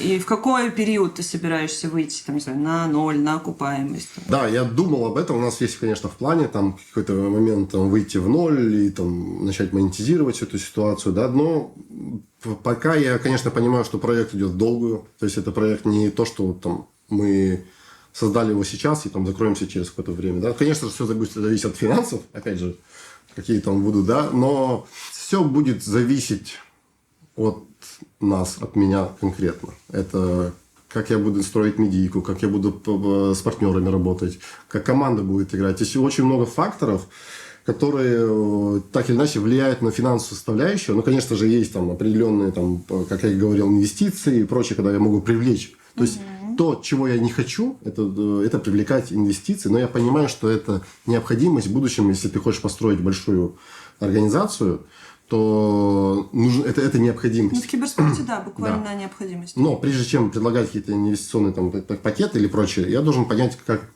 сама команда строится, что я могу предложить, какие есть подводные камни. То есть, я хотел все изучить, а потом уже потихоньку выходить на другой уровень. В идеальном мире какой ты видишь команду Новак, клуб Новак через 3 года? Через 3 года я вижу уровень Нави, Spirit. То есть, это мои задачи такие. Я говорю не в том плане, что там все составы везде выигрывают, все классно, да. Это вообще в идеальном мире у меня. Это идеальный мир, это где каждый коллектив выигрывает в своей дисциплине, как это было у Spirit, допустим. Они там, помню, они выиграли в Лиге Легенд, они выиграли в Доте и взяли в финале, в финале проиграли в КС в Моуспортс. Был период, когда у Spirit, это для меня это, то есть, хороший показатель. Я хочу, чтобы команда Новак была таким вот через 3 года. Конечно же, опять же, это как бы громко звучит, но без таких целей не будет результата. Поэтому такие стоят цели у меня. Есть ли у тебя понимание вашей популярности в Казахстане сейчас? Вашей, я подразумеваю, ТЭК. Представления пока нету, потому что мы увидели, что уже есть какая-то своя фан-база. Мы создали в телеграм-канале Новак ультрас, мы так и назвали. То есть это Чтобы культуру фанатскую культуру воспитывать. фанатскую, да, вот именно ту любовь. Знаешь, и мы для них отдельно разработали логотип даже. То есть и мы, есть в планах там, в будущем ультрасов уже приводить с собой, ну, там, как и делают Виталий, там, на турниры, чтобы они болели, с флажками ходили. То есть это уже как 6-й игрок, мы его тоже развиваем, эту культуру, потому что, опять же, я смотрю на большой спорт. Я хочу, чтобы было как в большом спорте, чтобы были фанаты свои, чтобы люди приходили со знаменем клуба, с гордостью. Неважно, какой будет результат, но они приходят болеть за нее. Вот. Можете ли вы потенциально рассчитывать сейчас на какой-то интерес со стороны государства, на помощь со стороны государства? Я имею в виду Казахстан, ну, там, не знаю, какие-то программы, какая-то поддержка. Угу. Общался ли ты вообще на эти темы, или кто-то к вам приходил, Было. к тебе? Было. Во время ПГЛ Астана я ходил на встречу уже, ну, как говорит, с верхами правительством, можно так сказать, да. И там я услышал, ну, то есть мы поговорили адекватные там вещи, переговорили, там у нас встреча была часа 2, и мы пришли к общему мнению, что казахстанский регион уже надо развивать, и его нужно не просто развивать там какими-то отдельными единицами, а нужно прям заходить всеми возможными силами, там это как и частные компании, и как и государственные, так все вместе, нужно просто общими усилиями. И сейчас строится план такой, что там 2027 год, 2028 года в Казахстане будет какой-то, ну, к этому времени пойдет какое-то движение. И эти слова я не услышал где-то от кого-то, а это напрямую со мной был разговор, то есть мы там поговорили, и я вот услышал, что есть такая потребность, такая задача, она стоит. Мы были те люди, к кому мы обратились одним из первых, потому что у нас большая экспертиза в этом есть. И, конечно же, я не мог, как бы сказать, я, конечно, помогу всем, чем могу. То есть, все силы, которые мы можем дать, мы, конечно, дадим для развития. И планируется сейчас уже там крупные турниры, какие-то квалификации. Сейчас там ведут переговоры с большими компаниями, там, организаторами турниров, чтобы проводили еще больше турниров. Поэтому сдвиг идет хороший. То есть, побывав там, пообщавшись с этими людьми, не вдаваясь в подробности, ты можешь подтвердить, что это не было, значит, типичными разговорами с какими-то депутатами, что очень здорово, занимайтесь, молодцы, надо поддерживать. Да. Знаешь, ну, в этой серии да. Надо поддерживать. Да. То есть, ты действительно понимаешь, что конкретные шаги, конкретные действия предпринимаются уже и будут действительно предприниматься дальше. Да, здесь... Почему я говорю, что это не было показательным каким-то собранием, знаешь, там, совет людей. Это был разговор тет-а-тет, грубо говоря. Вот, да, это и интересно. Там были вопросы, там, как решить там, проблему с казахстанским киберспортом, как его там, возвысить, там, вернуть былую славу. Так сказать, да, там. И мы нашли точки соприкосновения. Я озвучил свои мысли, как я это вижу, как я это думаю, что нужно для развития Казахстана. И это было услышано, я это увидел. И сейчас, я надеюсь, пойдут первые сдвиги. Очень надеюсь на это. А если бы тебе предложили, не знаю, заниматься политической деятельностью в области, не знаю, киберспорта, Министерство киберспорта? Нет. Нет? Я больше, как говорится, опять рыба такая, которая там любит поплавать просто в свободном плавании. Потому что я сам по себе человек, который иногда тяжело идет на какой-то компромисс, если я в чем-то глубоко убежден. Но это мои убеждения не строятся на том, что я там почувствовал. Они складываются на большой аналитике, которая собирает там со временем. То есть один вопрос, я даже какой-то отдых могу обдумывать там месяц. И в течение месяца смотреть каждый отель, каждый закуток, куда я могу пойти и куда я могу покушать. Ты вчера проводил опрос у себя в Инстаграме, да. На эту тему как раз. Понимаешь, видишь, я говорю, я прям нахожу, ищу место, отель, что вокруг него. То есть настолько. И потом я делаю свой выбор. Как ты думаешь, нужен ли рынок Казахстана крупным турнирным операторам сейчас? Крупным турнирным операторам Казахстана я не скажу, что он нужен, потому что... как не нужен? Он нужен. Кейс у нас произошел, вот. Да. Пиджель Астана. По результатам Пиджель Астана это то, что мы можем действительно потрогать, пощупать, посмотреть и сравнить. Да. Вот, исходя из этого опыта, вот этого ивента, что ты думаешь? Нужен ли Казахстан крупным организаторам турниров? Вот тут большой вопрос, потому что в Казахстане, по сути, мало людей играет в киберспорте. То есть население Казахстана там 18-19 миллионов официально.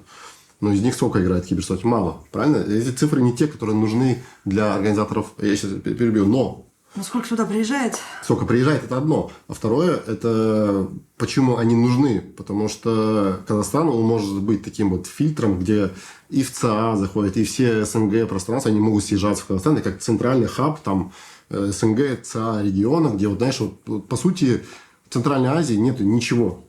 И ни в одних странах, там, ну, ни любой стране Центральной Азии нету крупных турниров. ПГЛ – это первый исторический момент на больше миллиона, который прошел в Казахстане. И я не скажу, что он прошел идеально, там, супер-супер. То есть, я к тому, что есть к чему расти, но это дало сдвиг. Но, опять же, ПГЛ могли посмотреть, сказать, а надо ли нам это. То есть, вот, видишь, два таких вот. Как бы Казахстан на этом выиграл. Выиграли на этом организаторы турниров, непонятно. Ну, теперь нужно, как бы, да, чтобы Казахстан стал заинтересованной стороной, посмотрев, приняв у себя такой ивент, что-то поняв про это, сделать выводы. Да, что... конечно. Все равно просто создавать свой блэкджек со шлюхами, и все, у себя в регионе. Ну, типа, зачем переться, буткемпиться в Европу, когда можно создать в Казахстане, в Центральной Азии сильный такой, так скажем, как сильная комьюнити в Центральной Азии, где люди будут между собой странами тренироваться, и она будет не хуже, чем та же Америка или Азия.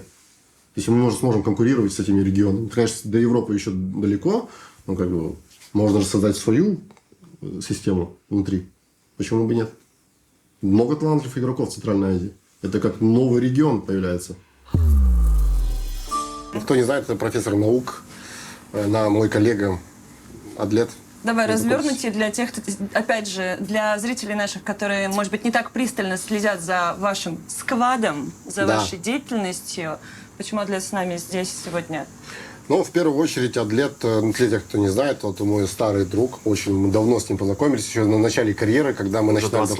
20 лет назад мы с ним познакомились. Вот по сей день дружим. Играли друг против друга много раз. И как бы пересекались наши карьеры с ним параллельно. Но мне как бы больше повезло, что я уехал на буткемп, а он остался. И у нас было очень много там... В общем, это так, потом подробнее расскажу.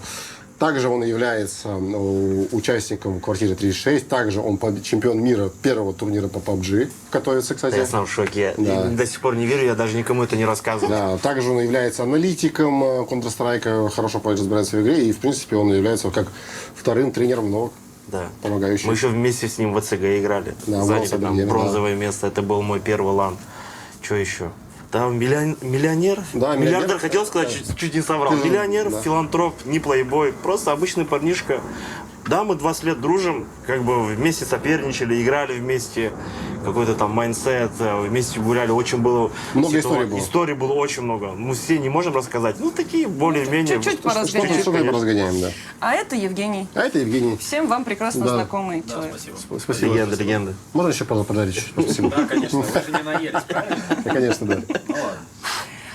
Ребят, только что закончился мейджор в Остине. Да. Кто вас удивил, кто вас разочаровал? Давайте коротко пройдемся по... Ну, начнем с разочарования или с удивления? Давай с удивления. С удивлением. Меня удивили в Виталити. Так, интересно. Это может, да, звучать интересно. Они все еще тебя удивляют? Они все еще меня удивляют. Меня на самом деле удивили все команды в мире, которые до сих пор не могут обыграть Виталити. Я не говорю, что это так просто. Я не говорю, что это так легко, но если посмотреть ту игру, которую играет Виталити, они играют в тот самый Counter-Strike, правильный Counter-Strike, где ты играешь не на каких-то своих базовых вещах, которые там ты заготовил, там у тебя 110 тысяч стратегий. Они играют на том, как играют соперники, и они адаптируются хорошо по сопернику. У них там есть свои фишки, но если посмотреть на их игру, она максимально простая, не такая сложная, как у многих команд. И они этим меня удивляют, то, что они побеждают таким стилем, простым, к тому, что игроки индивидуально показывают какой-то скилл. Ну ты же замечаешь, да, что Виталити, ну с кем им соревноваться? Из-за Виталити многие команды начали менять составы. Мауза, да, они молодые, они вместе катают. Falcons, они каждый раз меняют состав. У них не получается. Нави, у них тоже проблемы. Монголы тоже молодые ребята, которые вместе играют. По сути, на сцене не осталось соперников хороших, сильных. Вот именно хороший такой стак. Фейзы, да, есть фейзы, тоже замены. А Спирит? Спириты, они тоже понимали после Китая, что у них тоже будут замены. Когда Боря на мажоре круто стрельнул, начал попадать, все такие, блин, а что будет со Спиритами? Они же не будут его кикать. Это же был слушок такой, да, что хотели, я не знаю, правда это или нет, был слушок, что хотели заменить еще до мажора, как это бывает во многих командах, и они потом выигрывают. Я скажу вам так, что в Гамбит то же самое было. Это же были слухи, что из Зевс уходит в Нави, и мы играли этим составом и выиграли мейджор. Так что это абсолютно нормальная ситуация. И дальше, ну видишь, как пошло. Дальше как бы Спириты остались вместе, и выиграли пару турниров, но не выиграли мейджор. И все равно прибегают к какому-то решению такому, да. Ну, с Зевсом у нас, видишь, не пошло продолжение. Возможно, мы также выиграли пару турниров, но больше не выиграли бы мейджора. Ваше мнение, на текущий день, сегодня... Подожди, она так напряглась, когда мы только что так прошли. Не, ну, с Спиритом. Я ничего, Не, ну во-первых, слухи не же знаю. просто Ну, так не конечно. появляются. Для начала я Комьюнити, ничего не да. знаю. А сегодня 28 июня. Я хочу сказать, мы снимаем этот выпуск 28 июня. Подожди. Ну, я уже все свои концы с концами свел, я понял. Свел? Да. Существует на данный момент, на сегодняшний день, ряд вбросов и ряд слухов Да. о грядущих заменах, решафлах и изменениях в командах. Конкретно о тех вбросах, которые существуют о Spirit. Ваше мнение? Я ничего не комментирую. Я здесь человек, вот я просто молчу. Ну, там были 3 замены. Говорили, что уберут Борю. Потом в какой-то момент про Чоппера начали говорить. Потому что нет, до этого все говорили, Чоппер молодец, Чоппер красавчик. А потом комьюнити всегда нужно, Козла отпущения найти. да, найти Нужна игрока. казнь. Да. Конечно. Одного игрока не убрали, второго не убрали, третьего не убрали. Ну, единственный, кто останется, это кто? Это Дон Кишира. А остальные 3 игрока... Не, подожди, она говорит про 3 кандидата на место Мэджикса. Я вообще ничего не говорила. Да, ничего не Она говорю. имела, ты сказал про 3. Я говорю, вы знаете вброс... Нет, я не говорила про всё, давай трёх. тогда. Я говорю, вы знаете... Не-не-не, это мы уже вырезать не будем. Я ничего не говорила. Я им сказала, есть определенные Подожди, вбросы. а только что мы такая стояли за кадром. Давай. Ну, правда, есть определенные вбросы, которые вы видите в соцсетях везде. Да. Вот. И вот твоя ставка, что 3 человека минус. Да, ну я сейчас узнал, что все остаются, кроме Бори. И все. Так, а ты? Нет, я понимал, что это вообще нелогично, и вообще что менять 3 игроков, когда тебе нужно, во-первых, в РС соблюдать этот поинт, да, как минимум 2 игрока могут идти, но заменять там пол состава кора, это, конечно, тоже было бы глупо, но одного игрока точно было заменить, то есть и были слухи, там ходили про Борю, что его хотели давно заменить, и были какие-то кандидаты на его место. И кандидаты, которые сейчас идут на слуху, это вот есть, по-моему, про Тнира говорили про Звейха, и говорили про Перфект. Но Перфект ушел уже в Virtus.pro, поэтому остается как 2 кандидата, но, честно, я не сказал бы, что это прям будет усилением каким-то или что-то даст такое позитивное, знаешь, там типа какую-то новую волну, новый глоток для команды, как они начнут выигрывать мейджоры это подряд там, и сделать винстрик 7. Я думаю, что все-таки на данный момент времени, что Звейх, что Тнир, они пока не соответствуют тому уровню игрока, которым требуется сейчас Спирит. Это я имею в виду, что условно Vitality взяли себе Рапса. Вот это игрок высокого уровня, класса, да, который показывал себя много раз и побеждал. Спиритам нужен примерно такой же игрок. Я не знаю, кто это, я просто говорю, что свои мысли, да. А относительно Бориса, как вы считаете? Борис очень круто отыгрывает. Вот Адр недавно говорил, что на крупных турнирах. А вот если брать весь сезон, Да, он нестабильный. То есть я говорил о том, что Боря очень хороший, он помогает команде там, во многих аспектах. Даже, возможно, есть аспекты вне игры, которых он суппортит команде. За счет этого игроки играют ту игру, которую они играют сейчас.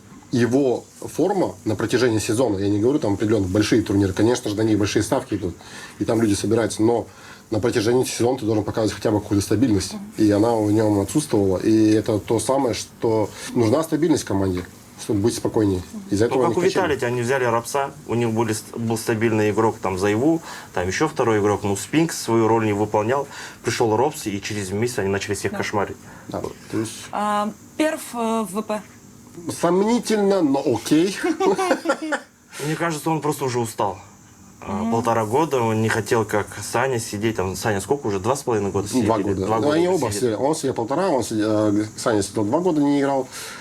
Ну, я думаю, что не то, что сомнительно, просто ВП у них в коллективе, то, что пришел Перфекта, оно особо-то и не поменяет там каких-то глобальных проблем, там, то, что у них присутствует, да, там, да, и поменяется игра чуть-чуть, но глобально ничего не изменится. Это мое мнение такое, да. Возможно, Перфект тот самый игрок, который и станет ключевым, но для меня Перфекта был лучшим вариантом пойти в Спирит. Потому что он закрывает все потребности, все дырки, так говорят, команды, которые необходимы для Спирита сейчас. Стабильный опорник, который там показывал результат. Он тоже победитель мейджора, да, он внес немалый вклад в победу, потому что он был одним там, из ключевых. Ну, они все были ключевые, когда выигрывают мейджор, все ключевые. Но он был таким, прям показал уверенность. Ну, конечно, в эти 1,5 года сказались. Мне вообще казалось, что в какой-то момент Фейм или Флит перейдут в Спирит. Какой-то такой шанс, я верил в это, потому что эти игроки очень сильные. С уходом Джейма с команды что-то произошло. Пришел Электроник, да, крутой капитан, чемпион, который умеет побеждать, но Мне как кажется, будто, он нету, нестабилен. как будто нету синергии у них. А вот здесь есть... Элик, с точки зрения психологии команды, на мой взгляд, я не сильна в этом, но со стороны как будто он нестабилен. В эмоциональном плане, и, возможно, это, не знаю, может быть, это и в плюс, конечно, в мотивации, но я не уверена. У меня есть свое мнение по этому поводу. Глядя на их игру, в целом пообщавшись со всеми игроками, так в целом, я примерно понимаю, почему такое нестабильное состояние у Электроника и почему он так там, нервничает и там, переживает. Потому что, во-первых, ему не плевать. Он пришел с сильного, то есть с сильной команды Нави, он был чемпионом, он пришел там в Cloud9, там не получилось, да, там что-то не срослось у них, да, то он приходил в команду, он приходит в команду, чтобы побеждать и доминировать в мире, то есть стать там теми же Vitality. И когда он приходит, в тот же Virtus.pro, он понимает, что игроки сидят, тоже победители, да, мейджоры сидят там, но они не того склада ума, другого понимания игры. Это совсем не те игроки, к кем он привык играть, не того класса. Другая энергия. И, конечно же, у него происходит в голове такое, осознание того, что происходит, почему они играют не так, как я привык играть. И за счет этого у него возникает диссонанс в голове. Как так? Я же пришел в команду выигрывать, а мне приходится их переучить под себя. То есть в этом и может заключаться. Возможно, есть ситуация, когда ты просто отпускаешь и говоришь: пацаны. Но я думаю, что этот вариант тоже пробовал. Знаешь, говорит, играйте свою игру. Вот у меня тоже такой вопрос был, когда мне задавали вопрос. Мы гамбитами проигрывали турниры на Старнадере, сыграли 0-3 в группе, хотя казалось, что мы там топ-8 мира, да. Вылетели из группы 0-3. Мы вышли на улицу, поговорили, мы говорим, мы не знаем, что делать уже. Мы все перепробовали. И я говорю: давайте мы будем играть в свою игру. Даня здесь говорит: давайте играть в свою игру. Он говорит: какую свою игру? Я говорю: нашу игру. Он говорит: какую вашу? Да расскажи. А я такой, знаешь, в ступор стал, говорю: думаю, какую нашу игру? Думаю, я ему говорю: нашу, ты... Я говорю: тяжело объяснить, но ты поймешь, говорю, в процессе. Вот что нужно? Я говорю: дай нам свободу, говорю, дай нам перейти. Мы не долбоебы, мы не те чуваки, которые нужно указывать, куда идти. Мы понимаем наши шансы, да, там 50 на 50, там, или там, где у тебя преимущество. Дай нам волю. И вот они такие говорят, то есть Даня с Кейном стоят и говорят: что, давай дадим, говорит, волю, пусть они поиграют в свою игру. И мы такие, поехали на турнир следующий, и мы в Лос-Анджелесе взяли 2 место, проиграли в финале бразильцам, где Колдзера был в прайме. И на следующий турнир через неделю полетели в Остин и взяли на DreamHack 1 место, обыграли Immortals. Может быть, его чуть-чуть агрессивная энергия просто конкретно в этом составе не находит отклика. Да. Конечно, да, энергия тех Нави, в которых он играл, это такая энергия. 100%. Вот это туда. Но он уже привык, и он приходит в команду, там 2 старичка, которые выигрывали мажор, и 2 молодых пацана, Фламус и Айси.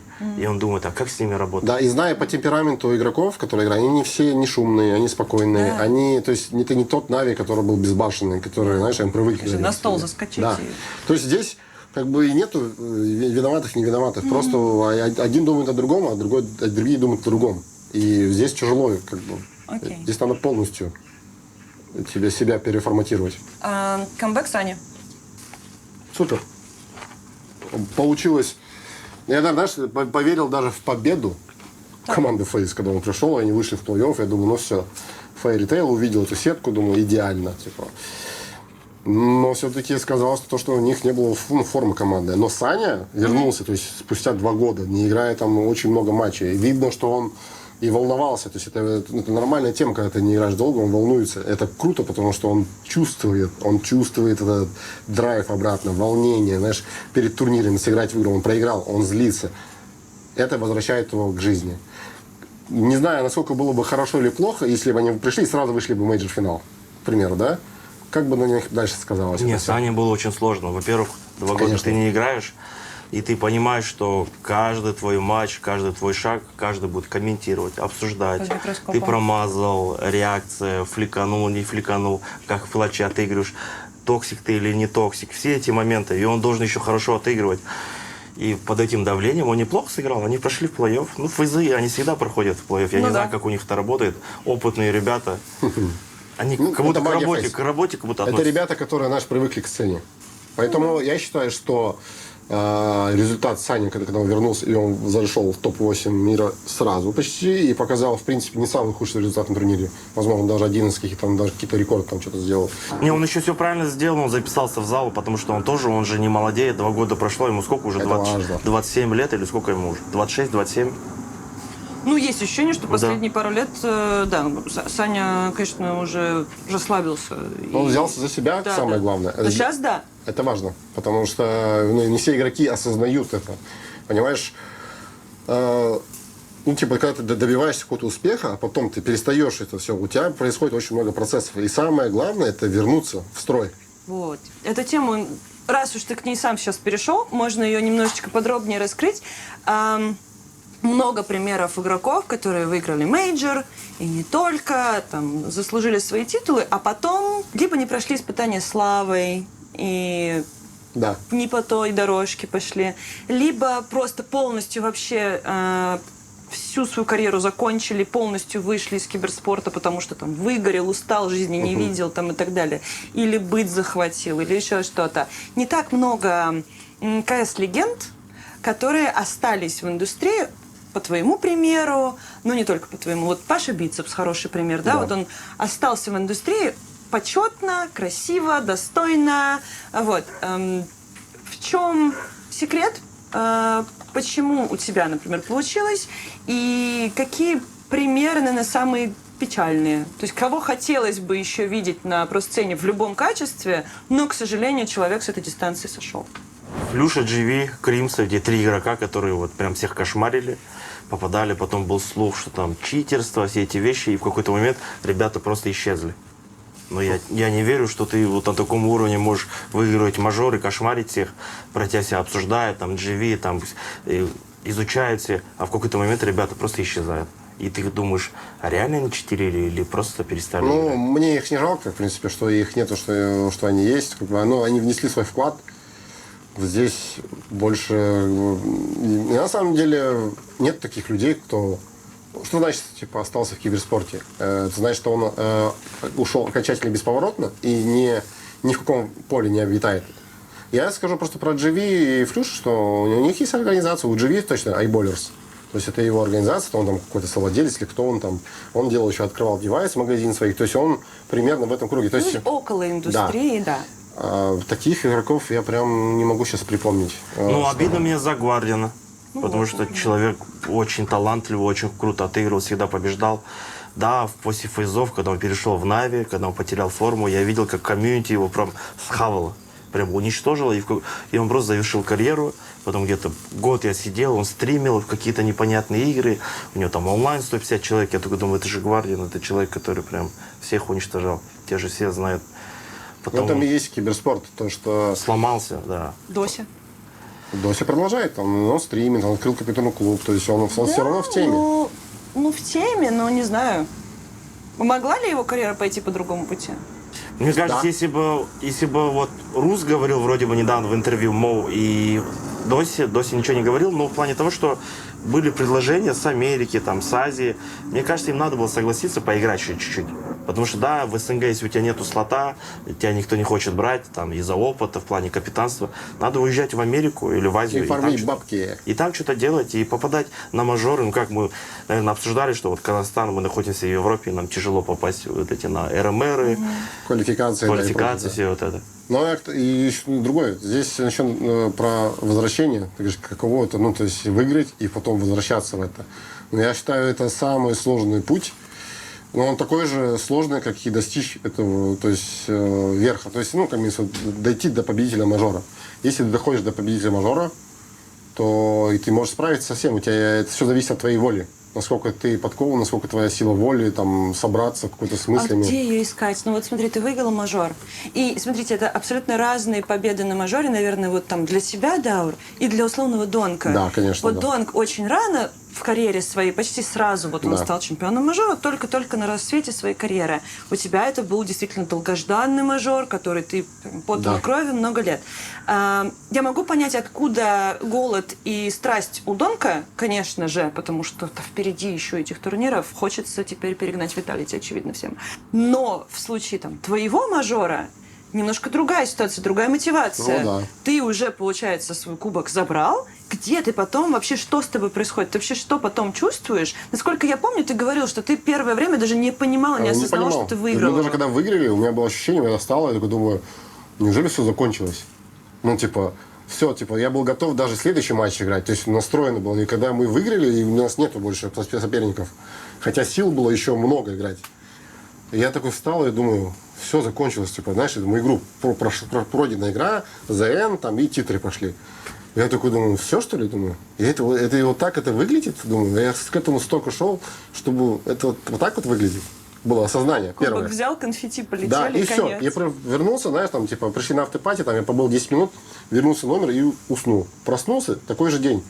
И я такой думал, блин, это же что, неужели я к этому шел столько лет, чтобы вот так вот тебя прочувствовать? Но потом, там, со временем, через месяц, когда начали всплывать все эти вот победные, и ты думаешь, охренеть, что мы натворили. Потом, спустя какое-то время, там, я через 3 года, 4 года пересматривал наши игры, я тогда подумал, охуеть, думаю, что мы натворили, блядь. Ну, тогда сотворили, по сути, невозможно. И тогда не было...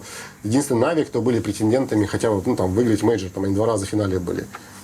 И у нас там состав разваливается, и вот такой дрим выходит. Но после, когда ты завершаешь карьеру, или там, допустим, реальность совпадает с твоими мыслями, когда там, знаешь, что диссонанс происходит, потому что ты чемпион мажора, у меня внутри вообще такие бесы ходили, там, знаешь, я не понимал, что я не мог мысли связать в кучу, потому что я не понимал, мы вроде и должны тренироваться многие, у нас вроде игроки хорошие, но, и, блядь, мы и не тренируемся, и как-то вроде и говоришь, а они говорят, ну мы и тренируемся, и непонятно. Мне тогда, я отвечаю, опыта мало было у ребят. Ну как можно становиться MVP мажора, а потом через месяц становиться капитаном в команде? Ну это ты просто берешь и свою индивидуалку Да. разрушаешь и говоришь, все, ребята, давайте, творите, делайте. А хотя ты сам все это можешь сделать.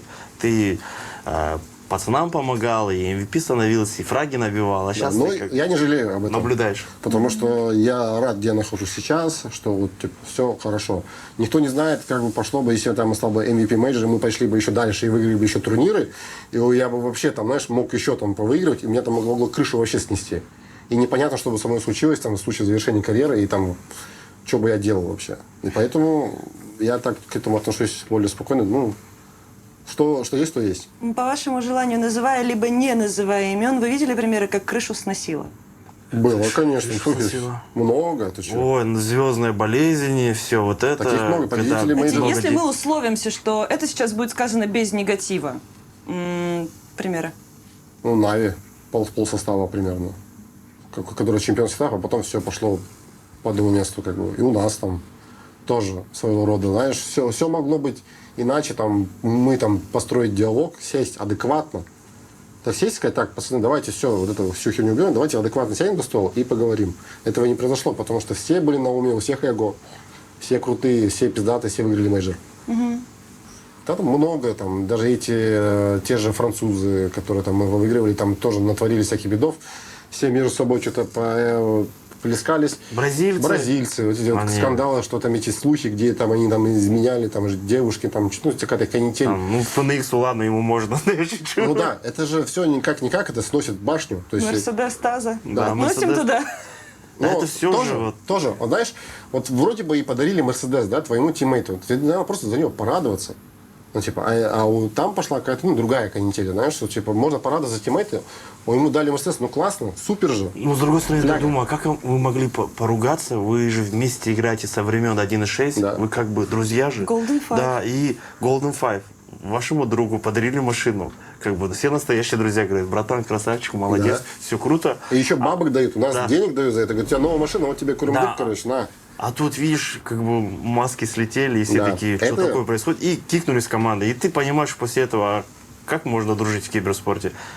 работа. Ну, вот так вот только. Но, Но ну есть, да, если так, да. есть такая очень грамотная фраза, мне сказал Мурат Джумашевич, арбалет, он однажды сказал, он говорит, если хочешь добиться, говорит, успеха в киберспорте, не должно быть у тебя чувства понебратства. Вот, допустим, друг, сват, брат, неважно кто он, да, но если человек плохо играет, и он тебя стопит и не дает тебе достичь твоего успеха, ну ты же с ним не заканчиваешь отношения, знаешь, как с людьми. Ты с ним заканчиваешь отношения как с профессионалом игрока. То есть это, как говорится, бизнес это одно, отношения другое. И игра это, в данном случае, это бизнес. Ты должен просто разделить это. Если тебе он мешает, ну, ты вырежь его, убери, возьми того, кто тебе не помешает, и наоборот поможет тебе. Все очень просто. И тогда тебе будет легче. Ты просто говоришь, чувак, я тебя кикаю не потому, что ты там, и ты мой друг, но ты играешь плохо. Это факт. Я тебе как друг говорю. И ты стопишь нас. Поэтому давай разделимся, отношения не портим. Ну, это факт. Что делают Falcons вообще? Вас устраивает то, как они себя на рынке и вообще в индустрии сейчас ведут и позиционируют? Ну, это организация, которая наводит суету, у них есть деньги. По-любому у кого-то была мечта собрать самых крутых игроков у себя в команде. Это как было в футболе, Реал Мадрид. Все Футбол-менеджер. Представляли, да. Футбол-менеджер, да. И ты вот, да. у тебя есть Ника, у тебя есть Моноси. Сейчас Семен Бакин приходит, тоже отморозок. Апасян. Да, Апасян. Мы не знаем, как он будет играть на тир-1 уровне, но то, что он показывает в онлайне, на лане, со Спирит Академией, это очень прям... большое ожидание. Вот единственное, за что я переживаю, вот ожидания от него высокие от всего комьюнити. Насколько он справится с этим давлением, вот тоже вот интересно посмотреть на это. Да? Но в целом про Falcons, то, что они собирают этот Галактика свой, там, какой там, вливая деньги, большие там суммы вообще, да, там, рынок демпингует, я не знаю, что они Очень делают. сильно И демпингует. вот в чем прикол. Я на это смотрю с двух сторон. Как игрок, я говорю, охуительно, что появились такие, как Falcons, которые разгоняют рынок. Я смогу получить себе лучшие условия за счет этого.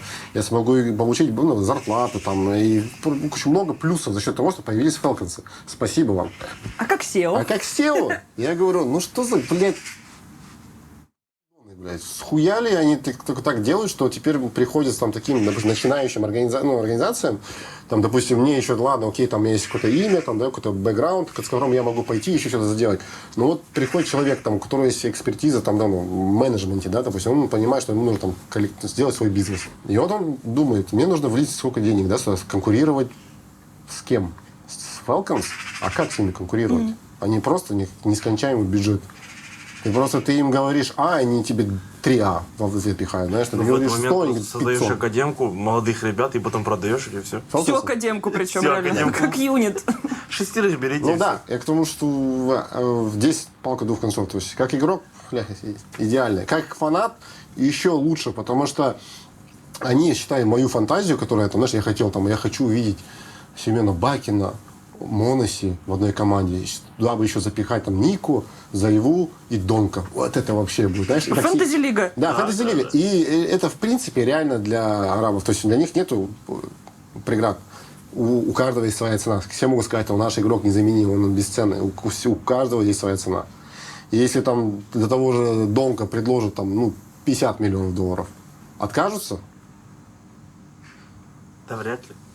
Не смотрите на меня. У меня просто в голове... Нет, я просто мнение спрашиваю, потому что почему, я понимаю, что человек там, и у людей может быть, там, знаешь, тоже там очень много денег, и им неинтересно этот момент, типа, заработать там какие-то деньги, и продать игрока. Но с точки зрения именно бизнеса, это же нереально крутая, типа, сделка. Это просто, это идеальная сделка. Не, а с другой стороны... Это такая, да, посмотри, с одной стороны, да, ты зарабатываешь единовременно очень много денег, с другой стороны, ты можешь так сильно выстрелить в ногу своего наследия, и вот на волосочек от легендарного какого-то исторического результата выбрать деньги.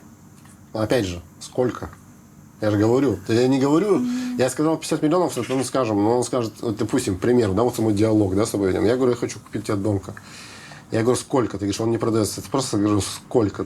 Ты можешь назвать мне сумму на отъебись, сказать, типа, чтобы я просто от тебя отъебался. А я тебе скажу, все, окей. Вот что ты будешь делать тогда? Я не выберу деньги. Это я говорю за себя. У меня такая мотивация. Честно, я тоже никогда думаю... их и не выбирала, собственно, в своей карьере, в своей жизни. То есть я не алчный человек, поэтому Понятное мне дело. идея дороже, гораздо всегда будет дороже, чем деньги. Хорошо, вот сразу вопрос тогда. Все думали, что Семен Бакин перейдет в Спирит. Мы думали, что у Spirit, что, деньги есть, проблем с этим нету, и Falcons не смогут заплатить какие-то бабки, чтобы Spirit согласились. Но все равно получилось, что Семен Бакин перешел. Мы думали, что он будет вместе с Донком ходить, кошмарить. Но он сейчас будет... Для нас это было тоже, для меня было это идеальной картиной. Если Мэджис уходит, то они берут Семена Бакина из той же структуры Spirit, где все, в принципе, понятно, и туда выросли и Донк, и все ребята. Это для меня было логично и круто. Я думаю, блин, это идеально. И тут бах, уходит новость. И тут ты задумываешься. Дело было в чем? Дело было в том, что Семен Бакин не подходит, и у них не хватит спейса в команде. Или же Семен Бакин все-таки там был вопрос денег. Типа за него предложили такую сумму, от которой уже, знаешь, как бы и не хочется отказываться. И, как бы, и вроде бы ты не знаешь, заиграет он или нет, но и при этом такую сумму предложат, от которой тяжело отказаться. Всегда ли деньги решают? Вот о чем я, да. Да. Ну, типа, ты можешь сколько угодно денег потратить, ты можешь сколько угодно денег влить, но, наверное, на дистанции важно в комплексе это все как-то в балансе держать. То есть все равно тебе нужен грамотный скаутинг, грамотный менеджмент, грамотный тренер там, и так далее. Но Там, это придет. мне кажется, дружба должна быть. Когда ты дружишь, и твои тиммейты, как бы, ты к ним хорошо относишься. Вот даже смотрю на команду Пейн, бразильца, да, там есть Бигюзера, крутой лидер, который вокруг него, там все ребята собираются, все его поддерживают. Второй фон. Такой фон, да. И команда прошла до 1-2. Ну, разве есть проблема с дружбой Falcons? Там есть теперь вот дуо друзей. Но здесь знаешь, какая логика? Ну, как чем я руководствуюсь, смотря на Falcons? Это брать пример с большого футбола.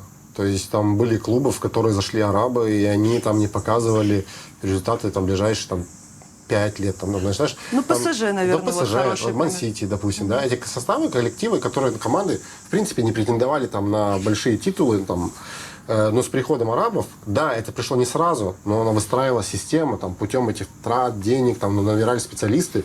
И в конечном итоге они пришли к тому, что это, вот сейчас это действующие, лидирующие клубы. То есть это все идет к тому, ну, сколько быстро это придет, непонятно. Но их логику можно понять. То есть у них нет экспертизы, то у них много денег, и почему бы их не вкладывать.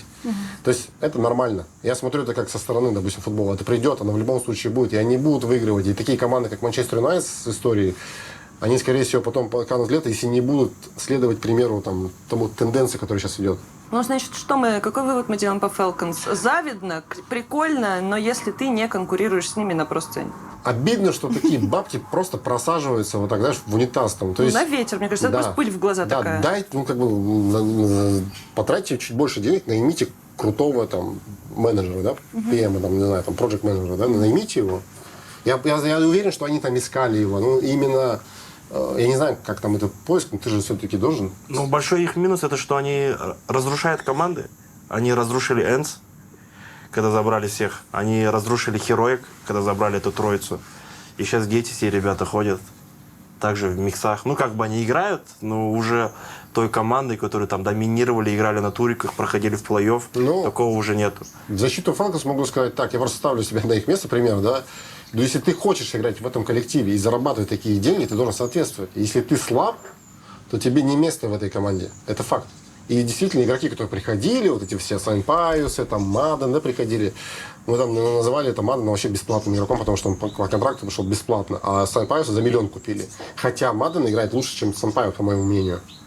И то они одинаковые. Я сам боюсь тогда, он был в прайме. Маден, факт, ну, это я перепутал с Нерцем его. Да. Ну, неважно, короче, видишь, опять же, я путаю, Нерц, Маден, то есть они играли в одной команде, и для меня это были как один и тот же игрок. Это такое, короче. Скажем, не старплееры. Но Энс, видишь, они же круто отыгрывали, но у них старплеер был Нерц. Да. Но он не может попасть в Falcons никак вообще. Из-за своего паспорта. Вот так.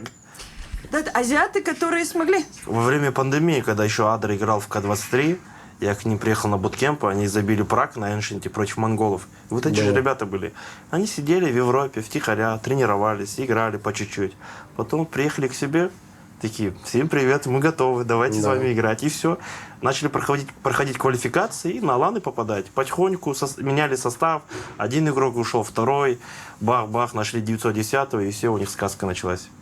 очень много квалификаций, они играли на лане, ездили в Азию, там, да, проигрывали вначале каким-то командам, там, но они очень много боролись в Азии. И в конечном итоге они их превзошли путем, не знаю, там, какие факторы им послужило, там, возможно, там, вопреки всему они смогли это перейти, и они начали доминировать над Азией.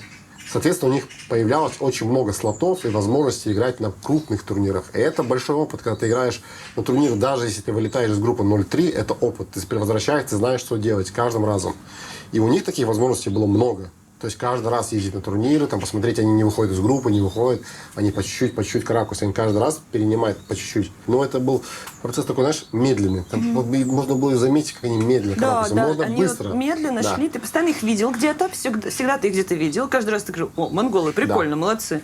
Да. А вот за счет чего? Вот, допустим, что отличает нас, допустим, Казахстан от монголов, да, допустим. У них есть возможность в Азии отбираться и постоянно участвовать на всех турнирах крупных. У Казахстана такой, возможности нету. Потому что мы находимся в Европе, а чтобы пройти Европу, квалификацию, это должен пройти 9 кругов ада, там вообще, там, знаешь, выиграть квалификацию на турнир, это то же самое, что уже войти в финал и играть против Виталити. По мне так, потому что там проходишь вообще другие испытания. Они же такие обаятельные, они такие скромные. Я смотрю на их эмоции. Лица до финале. Да, и они такие, блин, что я сделал только что, так круто. Ну, то есть я вижу, у него вот на лице написано, он такой, вот это я вообще сейчас У меня сдал. какая поддержка, какая Да. была. На площади собрались, я так думаю, вау. Были мурашки? У меня были мурашки. То есть я посмотрела вот весь этот материал, который выкладывали в соцсетях, что вот на уровне государства все монголы вышли на улицы, а они действительно довольно сплоченная нация, и там в плане как гражданского общества в принципе монголы очень сплоченные ребята. Я сколько? 23 года прожила, получается, считай, на границе с Монголией. Поэтому действительно культурно монголы мне достаточно понятны и близки. У меня были одноклассники монголы, там друзья, много пересечений. И у них действительно есть вот этот какой-то дух единения и какой-то поддержки своих ребят. И из-за того, что Монголия в мировых каких-то массовых историях не так часто появляется, видимо, еще это тоже такой фактор сильный.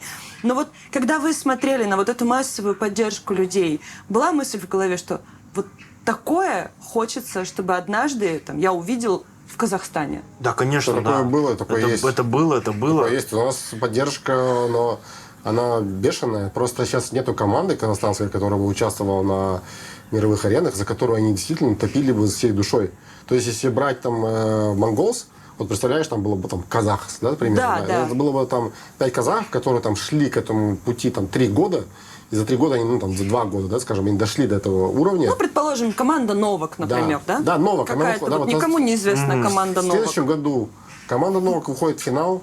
Я тебе говорю, там столько людей соберется. Мы можем там собирать в Алмате, если мы будем играть в другом месте, стадионы собирать, людей смотреть, потому что у нас культура это сильно развита. Вот именно вот, что Монгол, что Казахстан, там, если Казахстан там еще по большей мере там где-то светится. Там, в мировых новостях, там есть какие-то там личности, да, которые выходят, Да. то монголцы в целом это такая большая пропасть в плане того, что я вот не слышал там, да, каких-то суперименитых или там какие на просторе там СНГ или там где-то в Азии, чтобы был кто-то популярный. Последний раз там, да. Чингисхан только стрелял и все. Да, я к тому, что и для них это же, представляете? Ну, вот так, образно говорить. Хайпанул, короче, хайп поймал в последний раз, да, вот. Было. Было у него, блин. Остальное не помнишь. Конечно, это будет праздником. Это же достояние народное. Нифига себе, наша команда из наших молодых в киберспорте в финале. Тем более, когда есть интернет, и в телевизор, я уверен, что по телеку вообще показывали, 100%. Да, Люди 100%. сидели дома. Ну, наверное, показывали, да, потому что, ну, какой-то там Знаешь, прямо масса. ты меня спросила только что, представляешь, да я это не то, что представляю, я это вижу, что это будет прям у нас так. Что Да, люди ты просто видишь, будут. ты на мой вопрос ты ответил, да это уже есть. Это Но уже вот есть. конкретно такой картинки, я вот про нее говорю, что вот именно, знаешь, вот эта картинка, когда ты такой, вот ты видишь Казахстан, Алмата, условно, не знаю, Астана. Я тебе пришлю видео потом. Вот. Я тебе потом пришлю видео, когда мы в финал выйдем. Я думаю, что я увижу его прям в соцсетях через Я уж секунду. представил, блин. Да, мне шампанское принесли. Не. Фантазия. Почему шампанское? Вдруг? Да я не знаю, если победа, это шампанское же. А, да, А конечно. по-другому никак. Кумысный завод.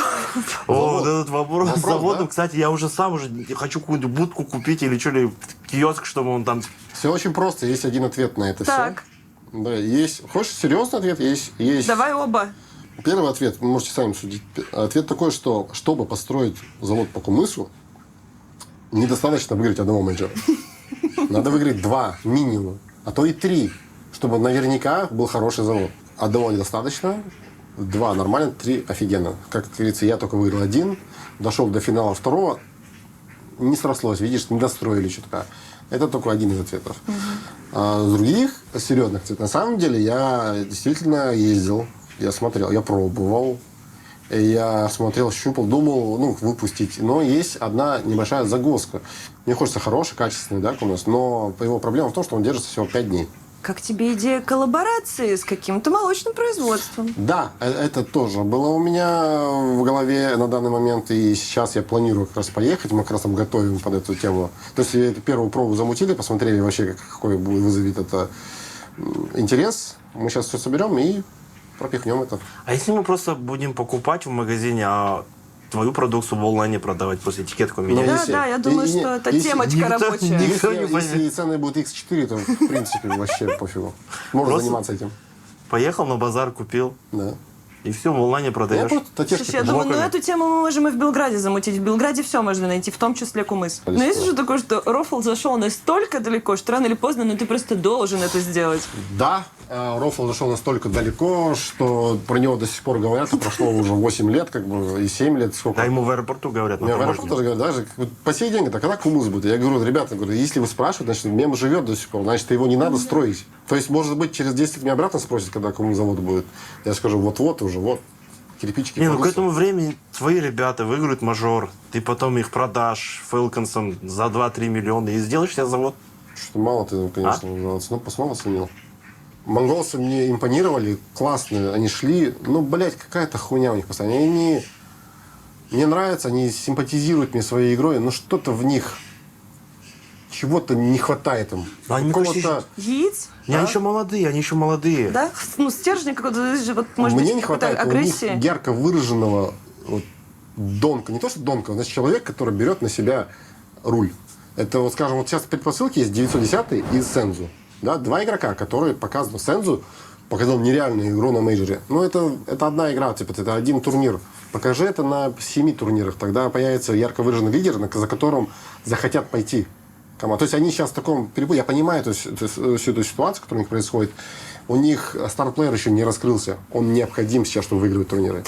Да, так отсюда я и говорю, что вот ты смотришь на них на финале, на их перформанс, то есть они уже молодцы, они уже играют Да. в гранд-финале против Виталити. И у них лица, что типа они сами не верят в то, что они сделали только что. Они такие, ой, вот каждый раз показывают реплей, и ты такой смотришь на 910-го, и он такой, типа, что я сделал? Да, они вообще не Круто. понимают. Они сами в шоке. Ну, для них это хороший опыт. Они все, после этого они понимают, что они тир-1 команда, сейчас будет все инвайты, и им нужно будет везде стабильно выступать. Сейчас каждая собака в Монголии будет с ними вот так вот просто Ну, здороваться. еще, как бы, вот мы говорим, да, они прошли финал мейджора. Монголос, там все классно, да. Другие команды выходили, там, Авангард. Gamer Legion, Авангард. Авангард. То есть это, это такое, знаешь, это дело, команда, в принципе, играет неплохо, но ты вот смотришь, ну, что-то не то там.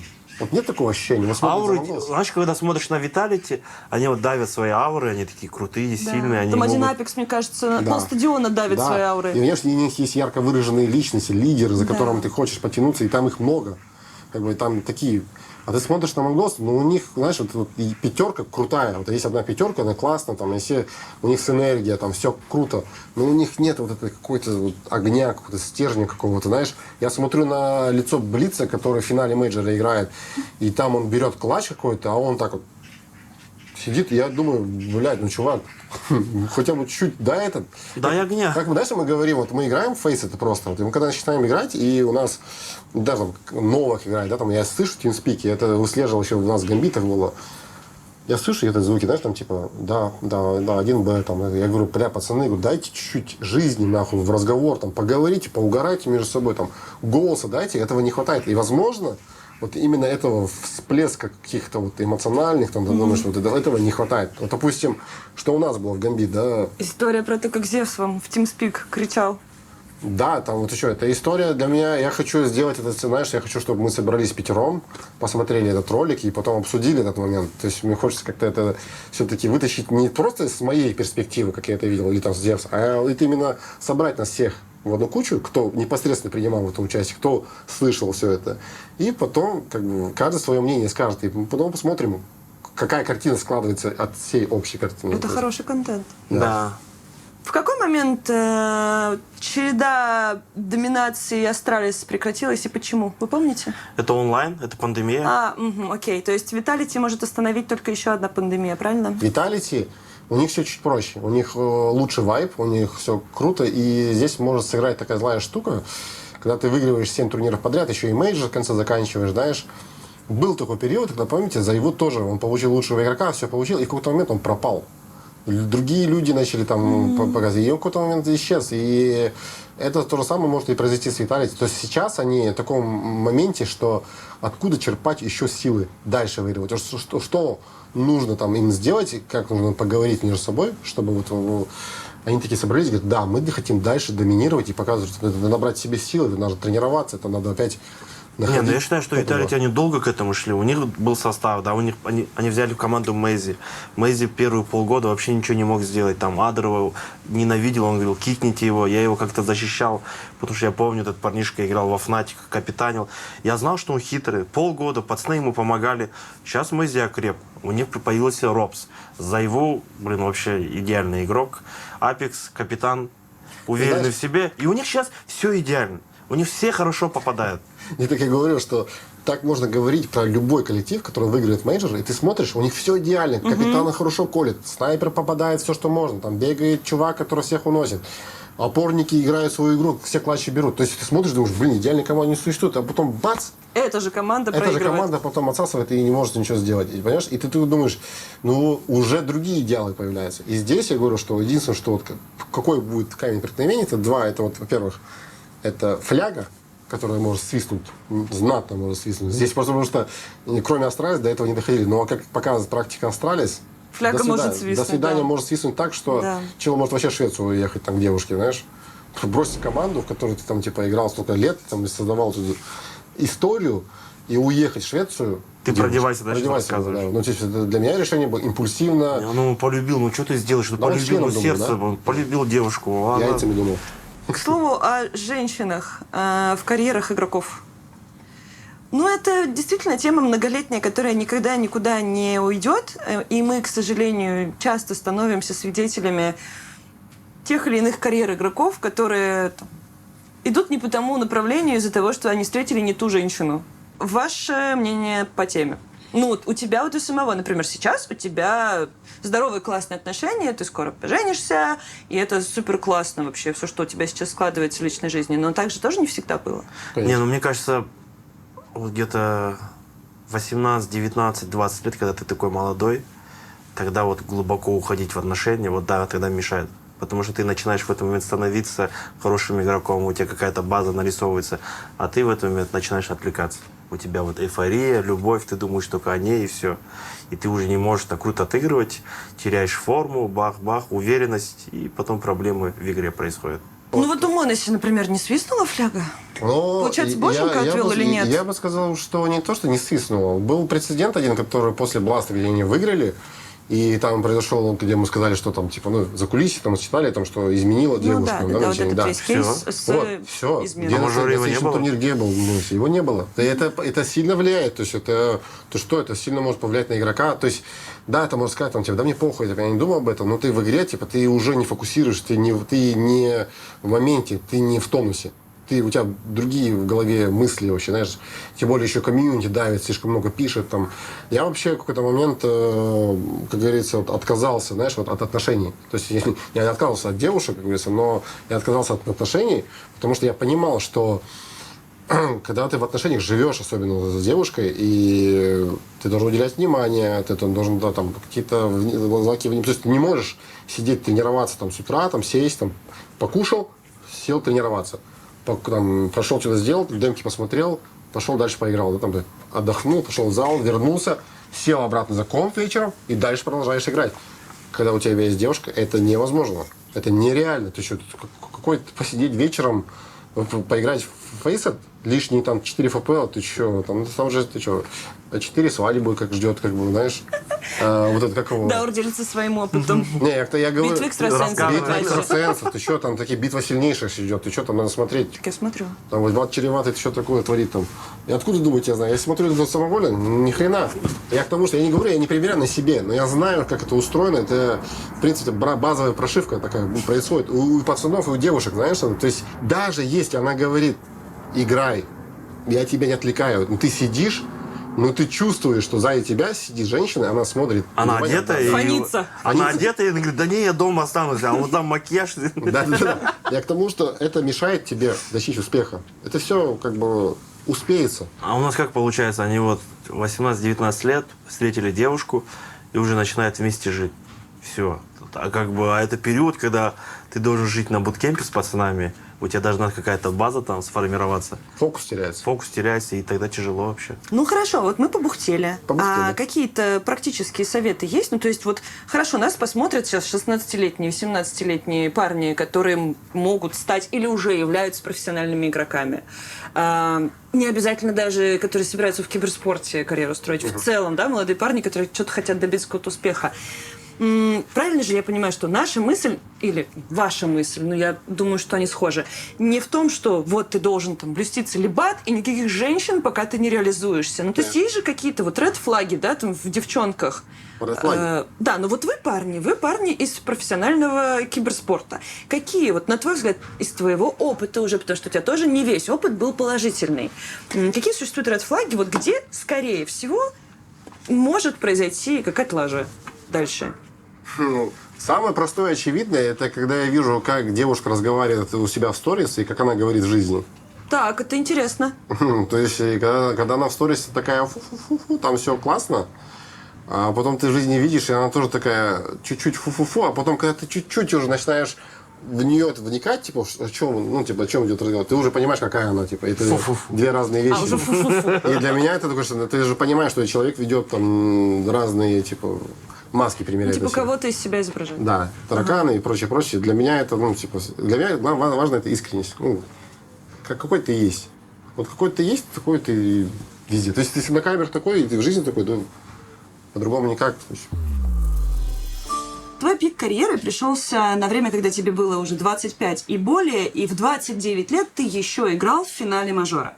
Чувствовал ли ты в тот момент давление со стороны в силу своего возраста? То есть возрастным игроком себя ты ощущал? Я начал ощущать только под конец, наверное. Но это было только познавалось в сравнении только с молодыми игроками, потому что я видел, сколько они тратят времени, с кем они огнем, то есть в глазах там обсуждают такие моменты, то есть они прям досконально какие-то...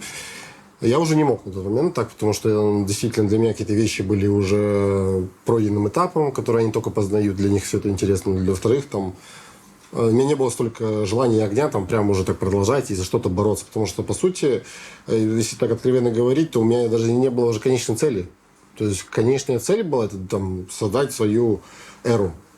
Но что это значит создать свою эру? Ну, понимание большое, нужно более конкретизировать. Тогда я ничего это не сделал, я просто такой, придумал себе, буду доминировать мир.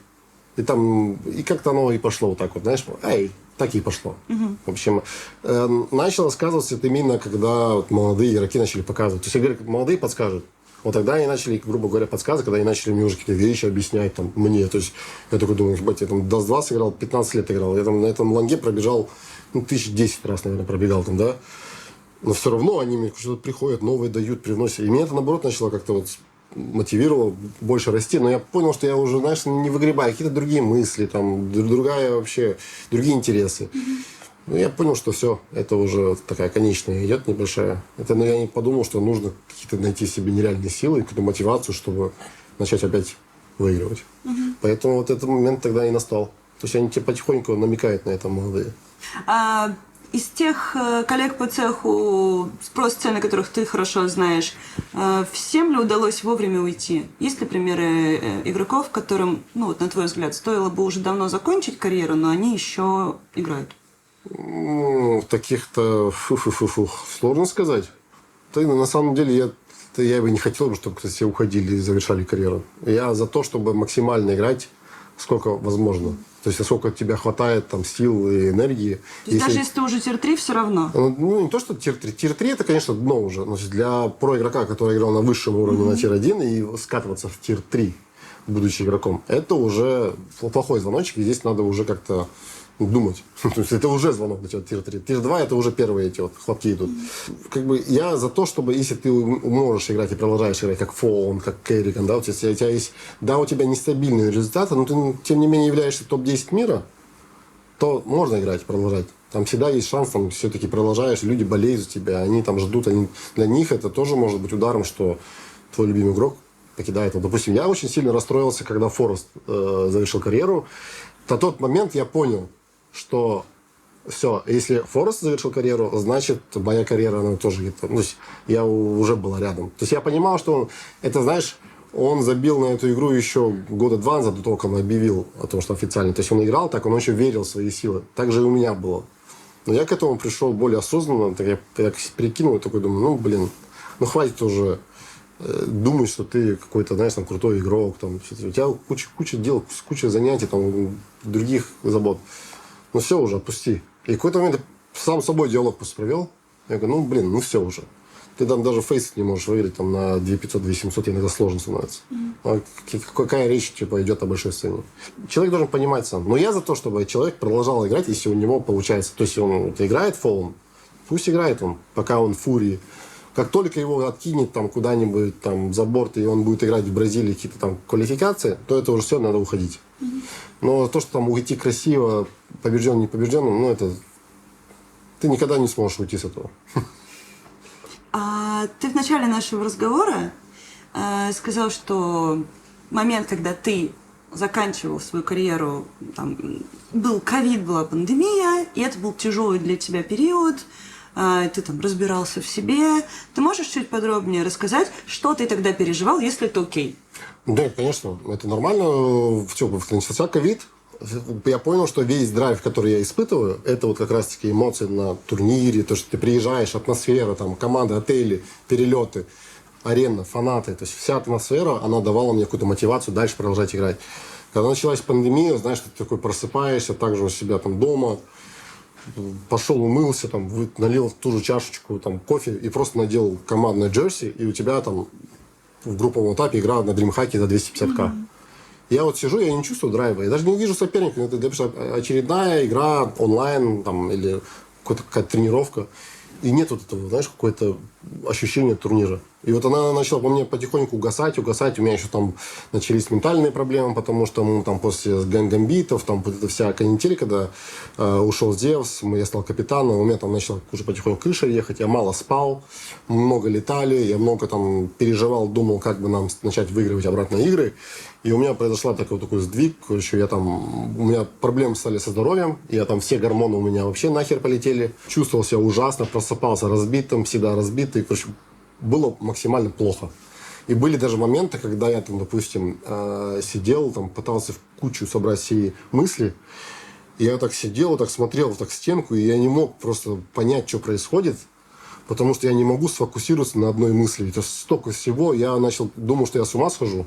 Я начал даже от этого злиться, короче, и начали выходить эта агрессия, какая-то злость. Хотя такого никогда не было. Я начал там по айпаду бить почему-то, начал учить. И вообще какая-то крыша начала ехать. И в тот момент я понял, что, думаю, это все. Это уже это звоночек серьезный. И я начал заниматься этим своим здоровьем. Я поехал отдыхать, успокоился, забил на игры. Я сказал, все, короче, я это все оставляю, пойду я отдохну. Мне потребовалось, я вам так сказать, где-то месяца 4-5, чтобы вот как-нибудь более. У меня был нервный тик.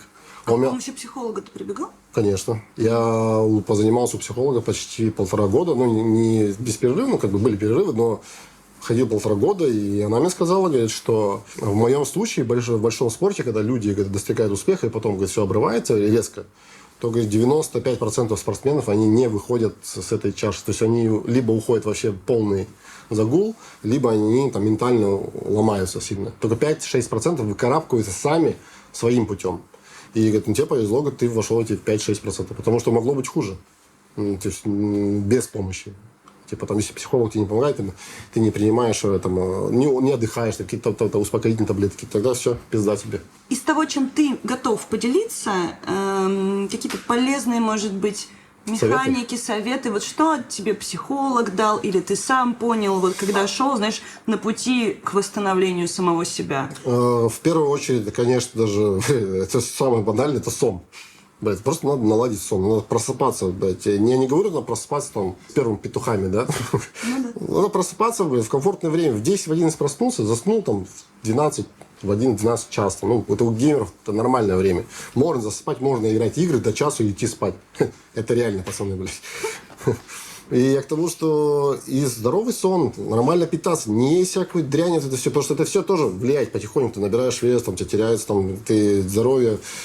Что мне помогло? Это я восстановил сон в какой-то веке. Это я поехал на отдых, и там только удалось установить, знаешь, успокоиться в отеле, там как-то полежать. Там. Сон восстановить, плюс обязательно спорт. Это прям в все твои негативные эмоции, она прям вплескивается. Ну, там, конечно, первые месяцы тебе покажется, что это все ужасно, но это стоит того. Третье – это дыхательное упражнение.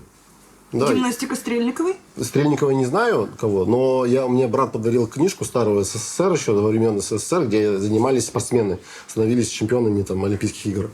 И там такая маленькая книжечка белая была, аутогенная тренировка. Типа, она очень старая такая была еще, и она у меня в таком в PDF-файле. И когда я играл в Гамбит, я ее прям прошел полностью курс, там нужно заниматься им там чуть ли не полгода. Каждый день дышать, там упражнения, ты должен висеть, там, знаешь, эти упражнения, там, медитировать, лежать, там, не чувствовать рук, тело, короче. Я это все прошел. Я восстанавливал свою нервную систему там, дыхательным путем там, за 3-4 минуты. То есть я сажусь, у меня там какое-то волнение, чувствую, что я там мышка тяжелая, мышка не так лежит в руке, как-то я сижу некомфортно, блядь, что-то не то. Начинаю дышать. 4-5 минут подышал, я чувствую мурашки по телу, ну так типа тепло, холодок прошел, почувствовал мышку, думаю, теперь я чувствую прайм, вот теперь я в ключе. Вот это работало, это реально работало. Я в это не верил, я же опять же говорю, подключаешь все, что возможно для победы. Надо дышать, дыши, надо бегать, бегай, надо пить колу, пей колу. Я просто говорю для победы. Нумерология. Нумерология. Таро тоже. Про Таро тоже была интересная история. Расскажи. Перед мейджором просто мы как-то собирались там всей толпой, и там моя бывшая девушка делала расклады, короче, это Таро. Как-то мы собрались в заведении, гамбиты сидим, там у всех там девушки, там веселая там, атмосфера. И там они, расклад тут Таро начинает. Говорит, давайте, говорит, принеси, говорит, карты. Типа, давай, говорит, я, короче, достаю эту колоду, и она мне так выпадает из этой мешка, так выпадает на пол. Карта сама выпала. И одна карта перевернулась, только одна перевернулась. И там была рука с мечом, короче.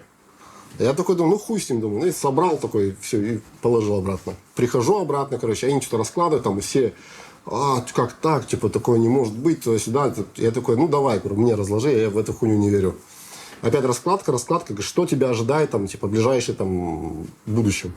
И опять рука с мечом. Я такой говорю, да, бля, я эту карту видел уже. Он говорит, когда ты видел? Я говорю, вот я когда обронил карту, говорю, вот она перевернулась. Это, говорит, карта туз мечей, говорит, это, говорит, очень типа, высшая карта, туда-сюда. И, говорит, с тобой произойдет что-то, говорит, нереальное в ближайшем будущем. Я говорю, я такой сижу, думаю, блядь, Гамбит, мы совсем все праки, не можем никого выиграть, у нас там чуть ли Зевс не уходит, все плохо. Я говорю, что может произойти? Я думаю, не знаю, может, лотерею выиграю. Проходит месяц, и Краков 2017, MVP. Вот и думайте. Вот и думайте. Да, все используйте. Все, что работает, все используйте.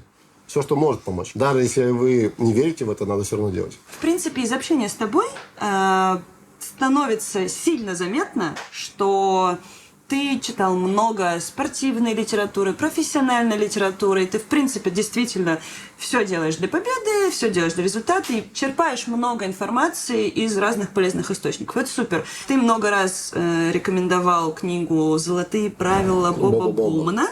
Это спортивная книга о спортивном мышлении, о чемпионском мышлении. Да, все верно. И во многих своих действиях, поступках, решениях ты, насколько я вижу и понимаю, опираешься на некие там принципы из этой книги. Все верно, да. Вот. Какие еще ты можешь посоветовать там или книги, или фильмы, ну, что угодно. То есть любой контент, который полезен там, людям, которые хотят добиться успеха. Неважно, в киберспорте или нет. Вот, которые посмотрят это видео. Может быть, ну, люди смотрят это видео, у людей разные ситуации в жизни. Да. Я скажу вам так, что касается этой книги, вообще про любую книгу, все зависит от твоего подхода к прочтению этой книги. То есть ты можешь быть готов к этому моменту и для прочтения этой книги, может быть вообще не понять, что тебе там пишут, потому что у тебя не откликивается здесь и сейчас. Вот, допустим, я многим игрокам советовал, и процентов там 95 игроков, вообще там почти 99 игроков, никто не понял эту книгу.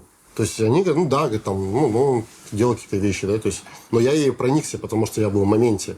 И второй, кто проникся, насколько я помню, это Джейм. Джейм, потому что я ему посоветовал, он прочитал, и он мне подошел, он говорит, я тоже понял, типа, суть его. И это зависит от тебя, когда, в каком положении ты и что ты делаешь для того, чтобы... То есть книга тебе поможет, если ты действительно чего-то хочешь сильно.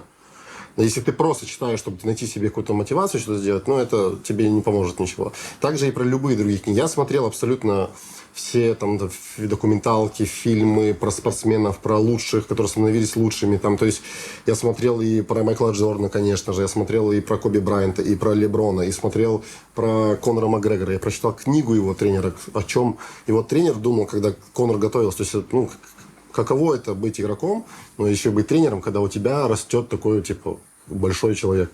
Какие рычаги, чем он руководствуется, там, какие у них там паттерны есть у чемпионов. Это все, в принципе, можно приложить к Counter-Strike и вообще к киберспорту. Но нужно тоже разделять, понимать, что действительно поможет, а что не поможет, а как можно адаптировать. Вот. И поэтому я не могу посоветовать что-то и пообещать, что это у вас прям все хорошо сойдется, но есть... Читайте любую литературу, которая может вам помочь, даже если вы там прочитали эту книгу, и она вам ничего не дало, но хотя бы один как бы заголовок или какой-то там, знаешь, какой-то абзац может дать тебе очень многое для жизни. Один из всей книги.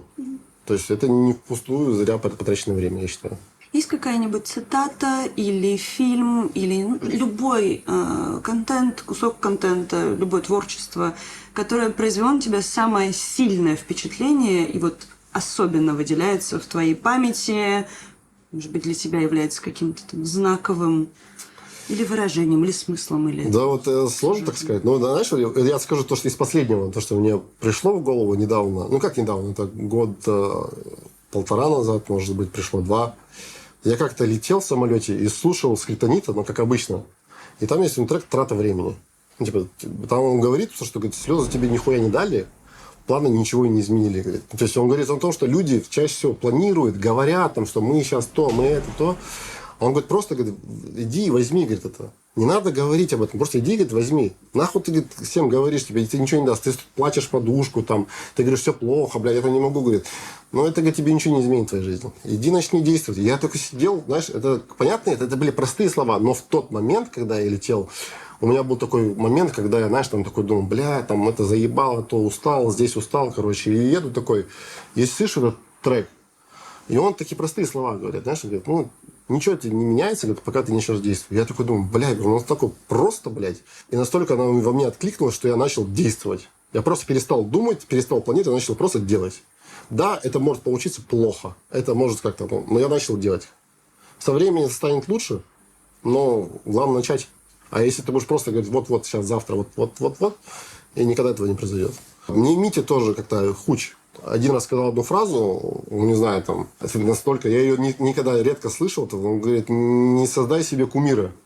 То есть, там и пацаны там говорят, ой, там, мы играем против там Донка, ой, мы играем там против Моноси, ой, как мне там страшно, я боюсь. Я говорю, не создайте себе кумира. Не надо из него делать какого-то монстра или какого-то там нереального чувака. Это такой же, как и ты, пацан, просто сидит, он играет чуть лучше, потому что он больше уделяет ему времени. Иди просто и догони его. В нем нет ничего нереального. Мы могли, конечно, закончить на лирической ноте этот выпуск, но этого не будет, потому что на вашем буткемпе замечательном обнаружена зона потрясающая барная, которую мы не могли оставить без внимания. Мы еще не задействовали ее, не заслужили. Мы сегодня открываем это помещение официально. Специально для тебя, дорогой Идаур, наша редакция придумала рубрику, которая называется «Правда или шот». Объясняю, в чем смысл. Смотри, здесь перед тобой 10 конвертов и, соответственно, 10 шотов с разным содержимым. В каждом конверте находится какой-то вопрос. Рецепт. Если бы. Да. Но не все так просто. Да, в каждом конверте находится какой-то вопрос. Что ты делаешь? Ты вот поднимаешь шотик, достаешь конвертик, читаешь вопрос. Если ты готов на него ответить и отвечаешь на него искренне, честно, правду, то шотик остается нетронутым и ничего с ним не происходит. Ты ответил, ты молодец. Если ты вопрос достаешь, понимаешь, что ты отвечать на него не хочешь, то придется заплатить свою, возможно, горькую цену. Тогда содержимое шота выливается в этот шейкер. Соответственно, все неотвеченное будет здесь. Потом мы это замешаем в потрясающий коктейль, и тебе придется его выпить. Кинуть. Хорошо. Погнали, да? Значит? Да, ты можешь, собственно, там по запаху определять содержимое, понимать, насколько силен урон. Хорошо. Урон очень сильный. Урон прям... Что там? Там текила. Дамаг сильный будет. Была ли у тебя ситуация, когда ты думал о смерти? Ой. Я, допустим, много раз думал, что, допустим, летя в самолете, когда начинает трясти его, я так подумал, у меня были такие мысли, думал, блин, если вот сейчас самолет разобьется, вот мы летим там, у меня был такой момент, где мы летели, очень много команд с одного турнира на другой, там все одним рейсом летят, и там летели там все топы команд. И я вот смотрел на всех и думал, и там трясло, начал самолет трясти, я думал, а вот если сейчас самолет ебанется вниз, а какая статья будет на Shell TV? То есть это такие мысли, знаешь? мысли довольны. Да, но с другой стороны, я еще думал, даже если самолет начнет падать, я все равно ничего не почувствую, потому что я отключусь. Была ли, я просто хочу дораскрыть, знаешь, засчитано, что ты ответил. Была ли когда-то, вот, знаешь, ситуация в жизни, когда смерть была рядом? Блин, нет, такой ситуации у меня не было, но было близко, что там я мог, там, рассказывал, что мог расстаться там с глазом, то есть у меня там пробка попадала в глаз, у меня ворота падали, нос ломали в детстве, когда я в футбол играл. И если ворота упали бы там определенным, как-то под каким-то углом, то есть если они ровно упали по глаза, по переносице, то я потерял зрение, мне сказали. Но из-за того, что у меня голова чуть скривилась, она упала вот так, типа, боком, то у меня сломался только нос и двойное сокращение мозга. Так, следующее. А может быть, лучший друг выберет все-таки? Анализ. А ты понюхай. Это что-то похоже на... Да, это то самое, это как его жижа, похоже на абсент, короче. Это абсент. Который... Это абсент, блин. То есть, я думал, это ненавижу, абсент? ненавижу Нет, абсент. это не абсент. Это не абсент, да? Это ты удивишься. Окей. Назови про игрока в КС, чья карьера полностью основана на везении. Ну, раньше фифларом был, но он все равно в начале своей работы какую-то выполнил, он помог. Кстати, в Непах Фифларом, я не... Блядь, сложно сказать, но действительно мы тупо с него орали, потому что мы знали, что он типа, плохо стреляет, и мы просто ходили, обузили, бегали его. Были моменты, когда он нам давал пизды. Есть игрок такой, вот я вспомнил. Это я, знаешь, прям себе запечатлелся. Есть игрок такой, маньяк. Он играл вместе с Апексом, по-моему, там, со всеми этими. То есть, и он находился все время в топе, но я не понимал, почему этот игрок играет все еще в этой команде, учитывая, что я смотрел его демки, там, то есть ты готовился к команде, типа, и смотрел, этот игрок там на 5 демках делал одно и то же, в один и тот же тайминг, и ничего не менялось, учитывая, что ему дают пизды или не дают. То есть у него игра не меняется. Я вот смотрел и думал, как чувак может, типа... И даже когда мы играли, я говорю, мы не можем ему проиграть, потому что там играет этот чувак. Второе, это игрок, который я говорил, это Тизин.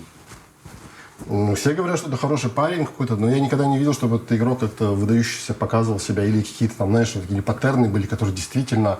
Для меня это просто nice guy, который хорошо в команде вписался, и он такой приятный чел.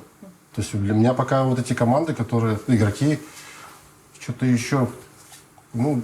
таких прям нету. Вполне исчерпывающе засчитываем. Окей, тогда... Слушай, вообще... ты 2 прям очень неприятных ингредиента Да, убрал. давай вот этот возьму, потому что он похож на... Или вот этот ягер. Понюхай.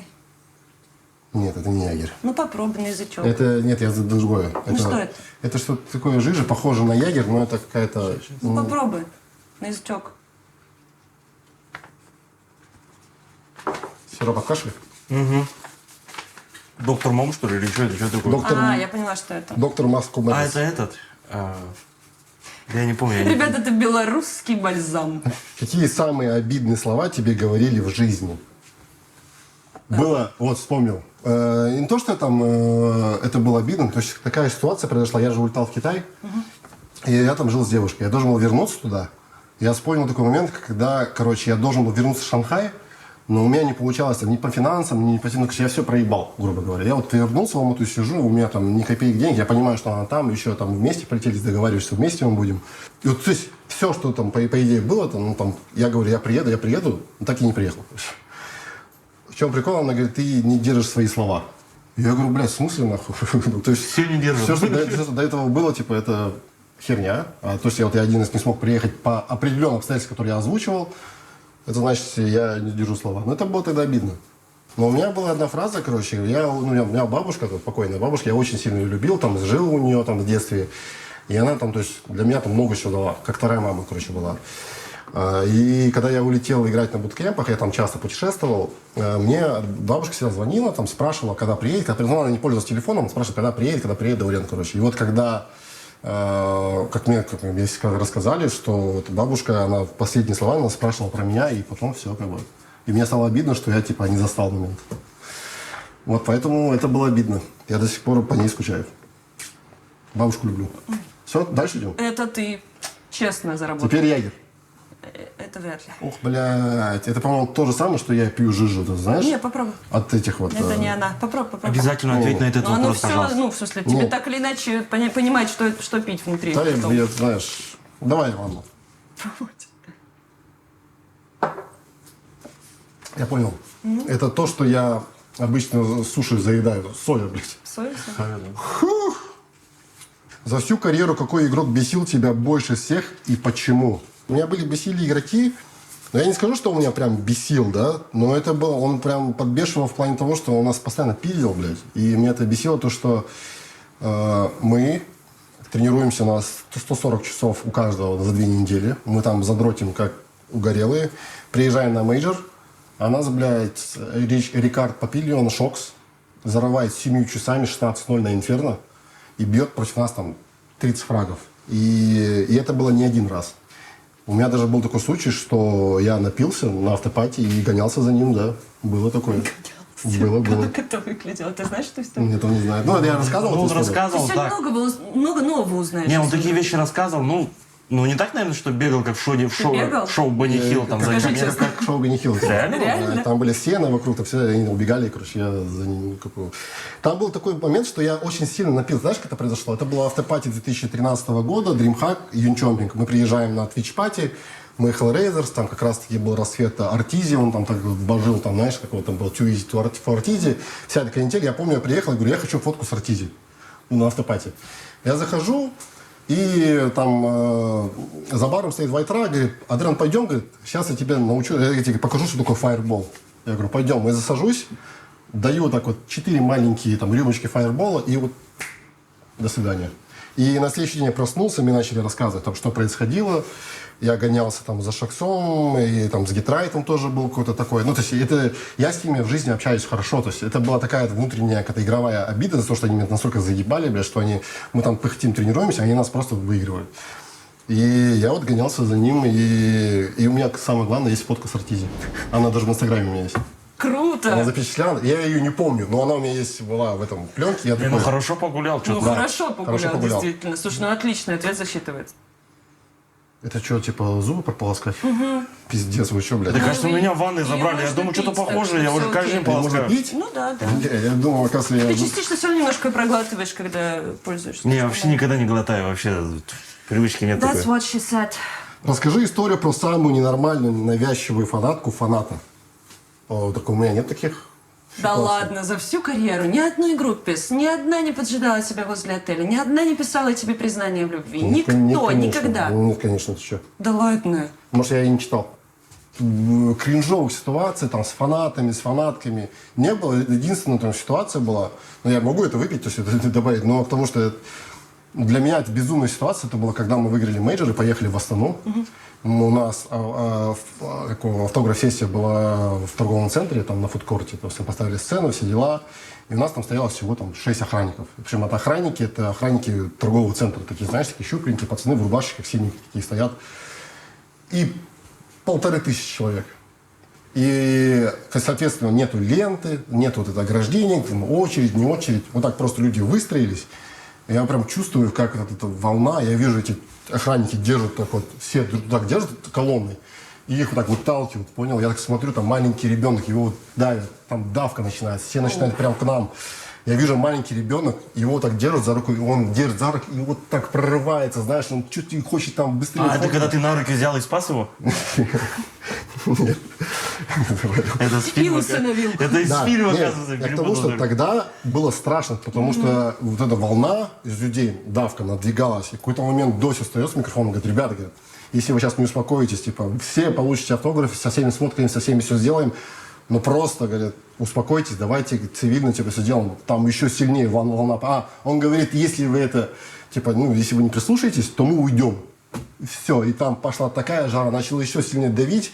Мы просто начали уходить по коридорам, и за нами начали бегать просто вот так по коридорам. Мы там, знаешь, нас повели там какие-то черные входы, мы выходим, и вижу длинный коридор, и так, знаешь, как показывают зомби-апокалипсис. Выбегает там, типа, так 5 фанатов, пацанов там по 16-15 лет, и они такие, вон они, и к нам бегут, прикинь. Они по ТРЦ убегали, да? Да, С было. пакетом этот Но полубег. это вот единственная безумная история, блядь, с фанатами, потому что... Слушай, ну засчитывается, вполне, вполне. Да, ну тогда я пить не буду сегодня. Ну подожди, Хорошая еще не рубрика. вечер. Это что-то интересно. Сейчас посмотрим на вопрос. Когда водичка будет, не отвечай Это вообще просто. вкусненько, по Это идее. что-то вкусненькое. Да-да-да. Сейчас посмотрим на вопрос. Это, скорее всего, ракия. Да? Да, мы же в Сербии все-таки. О ком из комьюнити люди бы сильно поменяли свое мнение, если бы знали всю правду? Тут можно не отвечать почему. Давай зальем. То есть есть такой человек, но ты не хочешь называть его имя. Да. Окей. Оставим это за бортом, как говорится. Смотрите, я его даже не развожу на ответ, потому что, ну, пустой шейкер. Как бы я готов к этому. Ну, интригу ты закинул. Но, блин, я бы сказал, в этом списке есть не один даже человек, но поэтому... А вся страна, шучу. В общем, да, есть люди, но я, да, не хочу, короче, раскрывать, потому что потом это пойдет волна, и потом заебут, и один хуй это... Я не хочу быть человеком, который распространяет какие-то левые вещи про левых людей. Да? Забыли. Забыли. Все, супер. Мне кажется, вот это шняга. Ох, бля. Это что? Это что? Это что-то, короче, похоже на это, но прозрачное. Так, понюхаем. С Ой, раки- это самбука. Катя Самбука, тебя люблю. Расскажи про официалку, которая играла с похмелья или пьяным. Да, блядь. Самбуку сегодня не пьем, да, рассказывай? Зайдите на ХЛТВ, он каждый матч вам покажет. И даже прямо сейчас. Да, блядь, я вышел из Underground Counter-Strike, где нормальная тема была это играть под пивасом. или Давай как-то. самый хайранговый. Хайранговый? Да, Это- вот чем самый бедом, хайранговый по-хорошему такой. случай. Короче, мы его назвали, его как-то, короче, организовали ЮЦЦ, там Деко как раз было, это было в Подмосковье, в электроуглях турнир, сняли дом, там был частный дом, и позвали кучу команд, там, и мы были в том числе Hellraisers, и были там как раз такие болгары были, Бабл, Виктор там были, там еще куча команд СНГ, и вот мы играли, а там дом большой, типа там и бассейн, и сауна, и там движуха, все геймеры живут, там, знаешь, и мы Типа такие... как саммит дотерский. Да, Да, да, типа но только такого. все живут в этом доме, короче. Ага. И мы, как говорится, там, и мы, и болгары, там все начали просто жестко пить на турнире. До турнира, за день. Мы жестко бухали, и там закончили там в 7 или 8 утра, а у нас первая игра в 11. Там даже есть кадры, где видео, где я сажусь такой за стол, идет лайв, трансляция, наши поля показаны, там одно поле показывает компост, второе, и там есть фотка, я такой сажусь, и у меня так 2-литровое пиво, я так просто ставлю его, захожу в КС, открываю, так хлебаю, так ставлю и играем игру. Ну и у нас у всех по пиву, потому что мы просто похмеляли себя. Ну вы выиграли? Нет, мы отсосали. Конечно, блядь, это невозможно было. Я себя чувствовал плохо. Я думал, когда это все закончится, блядь, быстрее от нас выиграть и уже мы пойдем. Это был ужасный был опыт, и как бы, это самое жесткое, что мы делали. Причем мы пили прям зюзю, и еще и в бассейне там плавали, и там купались, там что только не происходило, короче. Ну, самбуку не пьем. Да, а это у нас лимончелло, да? Нет. К А, сожалению, это, нет. это лимонный этот, лимонный приятненький. Ну, сок. сейчас посмотрим, заюзаем вопросик. Хорошая рубрика, кстати. Нравится? Да. Кто в киберспорте кинул тебя на самую большую сумму денег? Как А, хочешь. если ты не хочешь про него говорить. Да я не скажу, я не буду говорить там. Первую букву А. А, что я говорю? Нет, это Astra Dragons. Нас кинули, и мы не получили призовые, блядь, ни с Бухареста, ни зарплату за 3 месяца, и вообще там, короче, и там и кинули не только нас, и еще и там пару ребят, которые тоже вкладывались в это. В общем, один человек там перевернул все и все себе забрал. А публично это как-то освещалось? Нет. Ни- Ну, тогда 2013 совсем Да, было еще так интернета не да. было. Ну, Ты сейчас первый раз об этом говоришь? Ну, как бы нет, об этом все знали. А, окей. То есть это такой факт, ну, такой не особо Ну, а важный. этот человек получил как-то какое-то возмездие? Ну, я думаю, да. Потому что я больше, типа, не видел, не слышал как бы, его. Ну, вы куда-то обратились, то есть я имею в виду, там... Мы никуда не обращались. Вроде бы он сейчас в банке работает, не знаю, вот. Нет, мы не обращались, он сейчас в суде работает. Да нет, не обращались, естественно, мне все равно, потому что было, и как бы мне стало стыдно, потому что, ну, как бы перед пацанами, потому что это были все-таки организация Астана-Драйвенс, ну, как Казахстанская, все дела, и такая подстава произошла, типа, и это стало, ну, тоже неприятной частью. Ну, а так, кто мне может на бабки кинуть? Может, только если я кого-то. Да я шучу, я никогда в жизни этого не делал, не занимался. Если что, Мой бро вообще сильно. никого если на что-то. скины никого не ставил. Пах. Все скины отдавал сразу на розыгрыш. Ну, что, защита? Защита? Да. Так здесь. А сколько денег? Стоп, денег сколько было? Денег сколько примерно? На тот момент тут было нормально, за 3 месяца зарплата у каждого, это там где-то, у нас по $1000 было, пятнашка, там плюс призовые, ну где-то, в общем, 1040, может, 30. Мне нечего скрывать. Да, это кефир. Я просто засомневался, вдруг это что-то другое, я постарался хорошенько. Расскажи про свой самый глупый поступок по пьяни. Это лет 7-8 назад. И, кстати, это одна из причин, почему я текилу не пью. Вообще. У каждого человека, да, есть Да. история, почему он В не общем, пьет текилу. Это было первый и Травма последний раз, вообще. когда я напился текилой вообще. Это был такой момент, когда мы с друзьями вышли втроем, и такие, по привычным заведениям ходили, там, как обычно, бары. Я говорю, мне надоело пить все, что мы пили до этого, там, всякую херню. Я говорю, давайте какие-нибудь шоты попьем, говорю. Я говорю, давно не пил шоты, и водку не хочу пить, говорю. Давайте попьем шоты. Они говорят, давай, говорят, да мы будем бехеровку. Я такой, бехеровку? Я такой беру бехер, я такой думаю, блядь, так это хуйня как бы с перцем какая-то. Ну, то есть мерзкая дичь. Она там все... Я говорю, а что можно еще? Говорит, да мне, говорит, выпить текилу. Я такой, текилу, такой раз, бах, лимончик, все, такой, о, заебись, солью там, о, классно. Раз, два, три, все классно, мы идем в другое заведение, заходим, тусуемся, и я пью текилу где-то с 12 до 5 утра, 6. Только текилу. Ну, меня отключило там где-то уже на половине пути. Но самое глупое, что я сделал... У меня, кстати, второй момент, когда вот эта агрессия вырвалась. Вот первый раз я тебе рассказал ее, второй раз... У меня не было такой никогда в жизни агрессии, там, пассивной. Кстати, когда ты пьяный, ты очень агрессивный, ты не замечаешь этого? Да, иди отсюда. И я тогда, короче, начал прям... Блядь, на улице вышел, с пацанами стоим, мы там такси хотели взять. И у меня друг говорит, у нас кэша нету, говорит, надо пойти в банкомат снять. Пока мы стояли в банкомате, я стоял пьяный. И какие 3 типа, ну, вроде они шли утром на тренировку, вроде они куда-то, короче, 3 трезвых типа шли. И я им начал кричать, что я их выебу.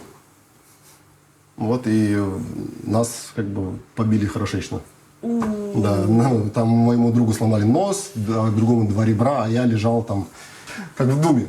Потекло у меня все в головы, как бы, и это был мой самый тупой поступок вообще, когда я вообще такой никогда в жизни, я сам избегаю этих всех конфликтных ситуаций, потому что я понимаю, что здесь, ну, одно неверное движение, и вся твоя жизнь может пойти вообще коту под хвост. И все из-за какой-то тупой херни, либо алкоголя, либо там из-за какой-то фигни. Я поэтому стараюсь это все обходить, но вот текила, она раскрыла во мне Казанистера, того самого. Казанистер — это твой альтер-эго? Да, это тот человек, который напивается в зюзю. Ну что, последний лот, самый потрясающий вообще, мой любимый. Ты что, блин? Не, подожди, ты понюхай. прочитай сперва. Что это? Попробуй угадать. Э, Тихо, не разлей. Это масло? Это масло, это... От шпрот. От шпрота, я думаю, это... Масло от шпрота? Да. Там коктейль может получиться потрясающий. Раки и масло от шпрот. Чтобы я блеванул прямо здесь, Не, да? нормально отвечай. Кого из игроков, бывших или и действующих, ты отправил в принудительный рехаб? Да половину киберспортсменов, да, наверное, весь киберспортсмен. Вот взять дотеров, кейсеров, PUBG, вот всех, и просто на 2 месяца всех отправить. Не можем мы точно выбирать. Не, ну тут сам понимаешь. Либо отвечаем. А рехаб, он говорится, о каком рехабе идет речь? Который лечится от алкоголизма, от наркомании, от лудомании. Whatever. Ну, у меня только из моих тиммейтов приходит на ум только Даня Зевс. Ну, имеется в виду, конечно, там у него были жесткий видос. Все мы знаем, все мы видели эти видосы, у каждого конфликта. Подписаны, конечно. Я, конечно, понимаю, что это его личное дело, Даня, это твое личное дело, что ты делаешь, но я, допустим, этого не понимаю. Если у меня бы спросили, сказали, выбери одного, но я бы как бы Даню бы отправил в рехаб. Ну а что, блядь? Ну, да. А у меня просто других как бы, в голове не приходит мысли. Да, как... Да, вообще в голове мысли нет никакого. Может, кино, может быть, еще открою. Смотри, у него никаких прям мыслей в голове Да? нет. Не, Совершенно. я согласен, да, здесь Да, вообще что-то он прям жесткий какой-то. Я прям ему завидую.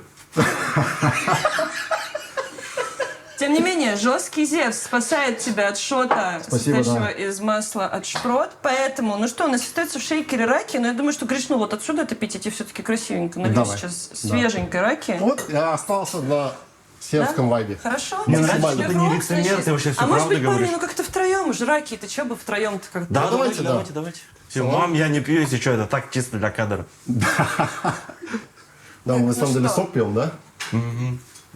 Раки, она и везде раки, да? Какая бы она ни была. Нет, она разной крепости и Ой, разного блин, все любишь ты испортить эти моменты. Подожди, ты прям Привет, как, спасибо. как компот наливаешь, кажется, нет? Да. Но она не такая крепкая, знаешь, сколько там, я тебе сейчас скажу. Там 33 градуса. Да, я думал, это у вас лежало. Что, Маш? Спасибо тебе за выпуск. Спасибо вам, зрителям, кто смотрел. Было очень интересно, приятно. Таких давно вопросов не было. Желаю тебе удачи в будущих выпусках и надеюсь, следующий персонаж будет намного интереснее, чем я.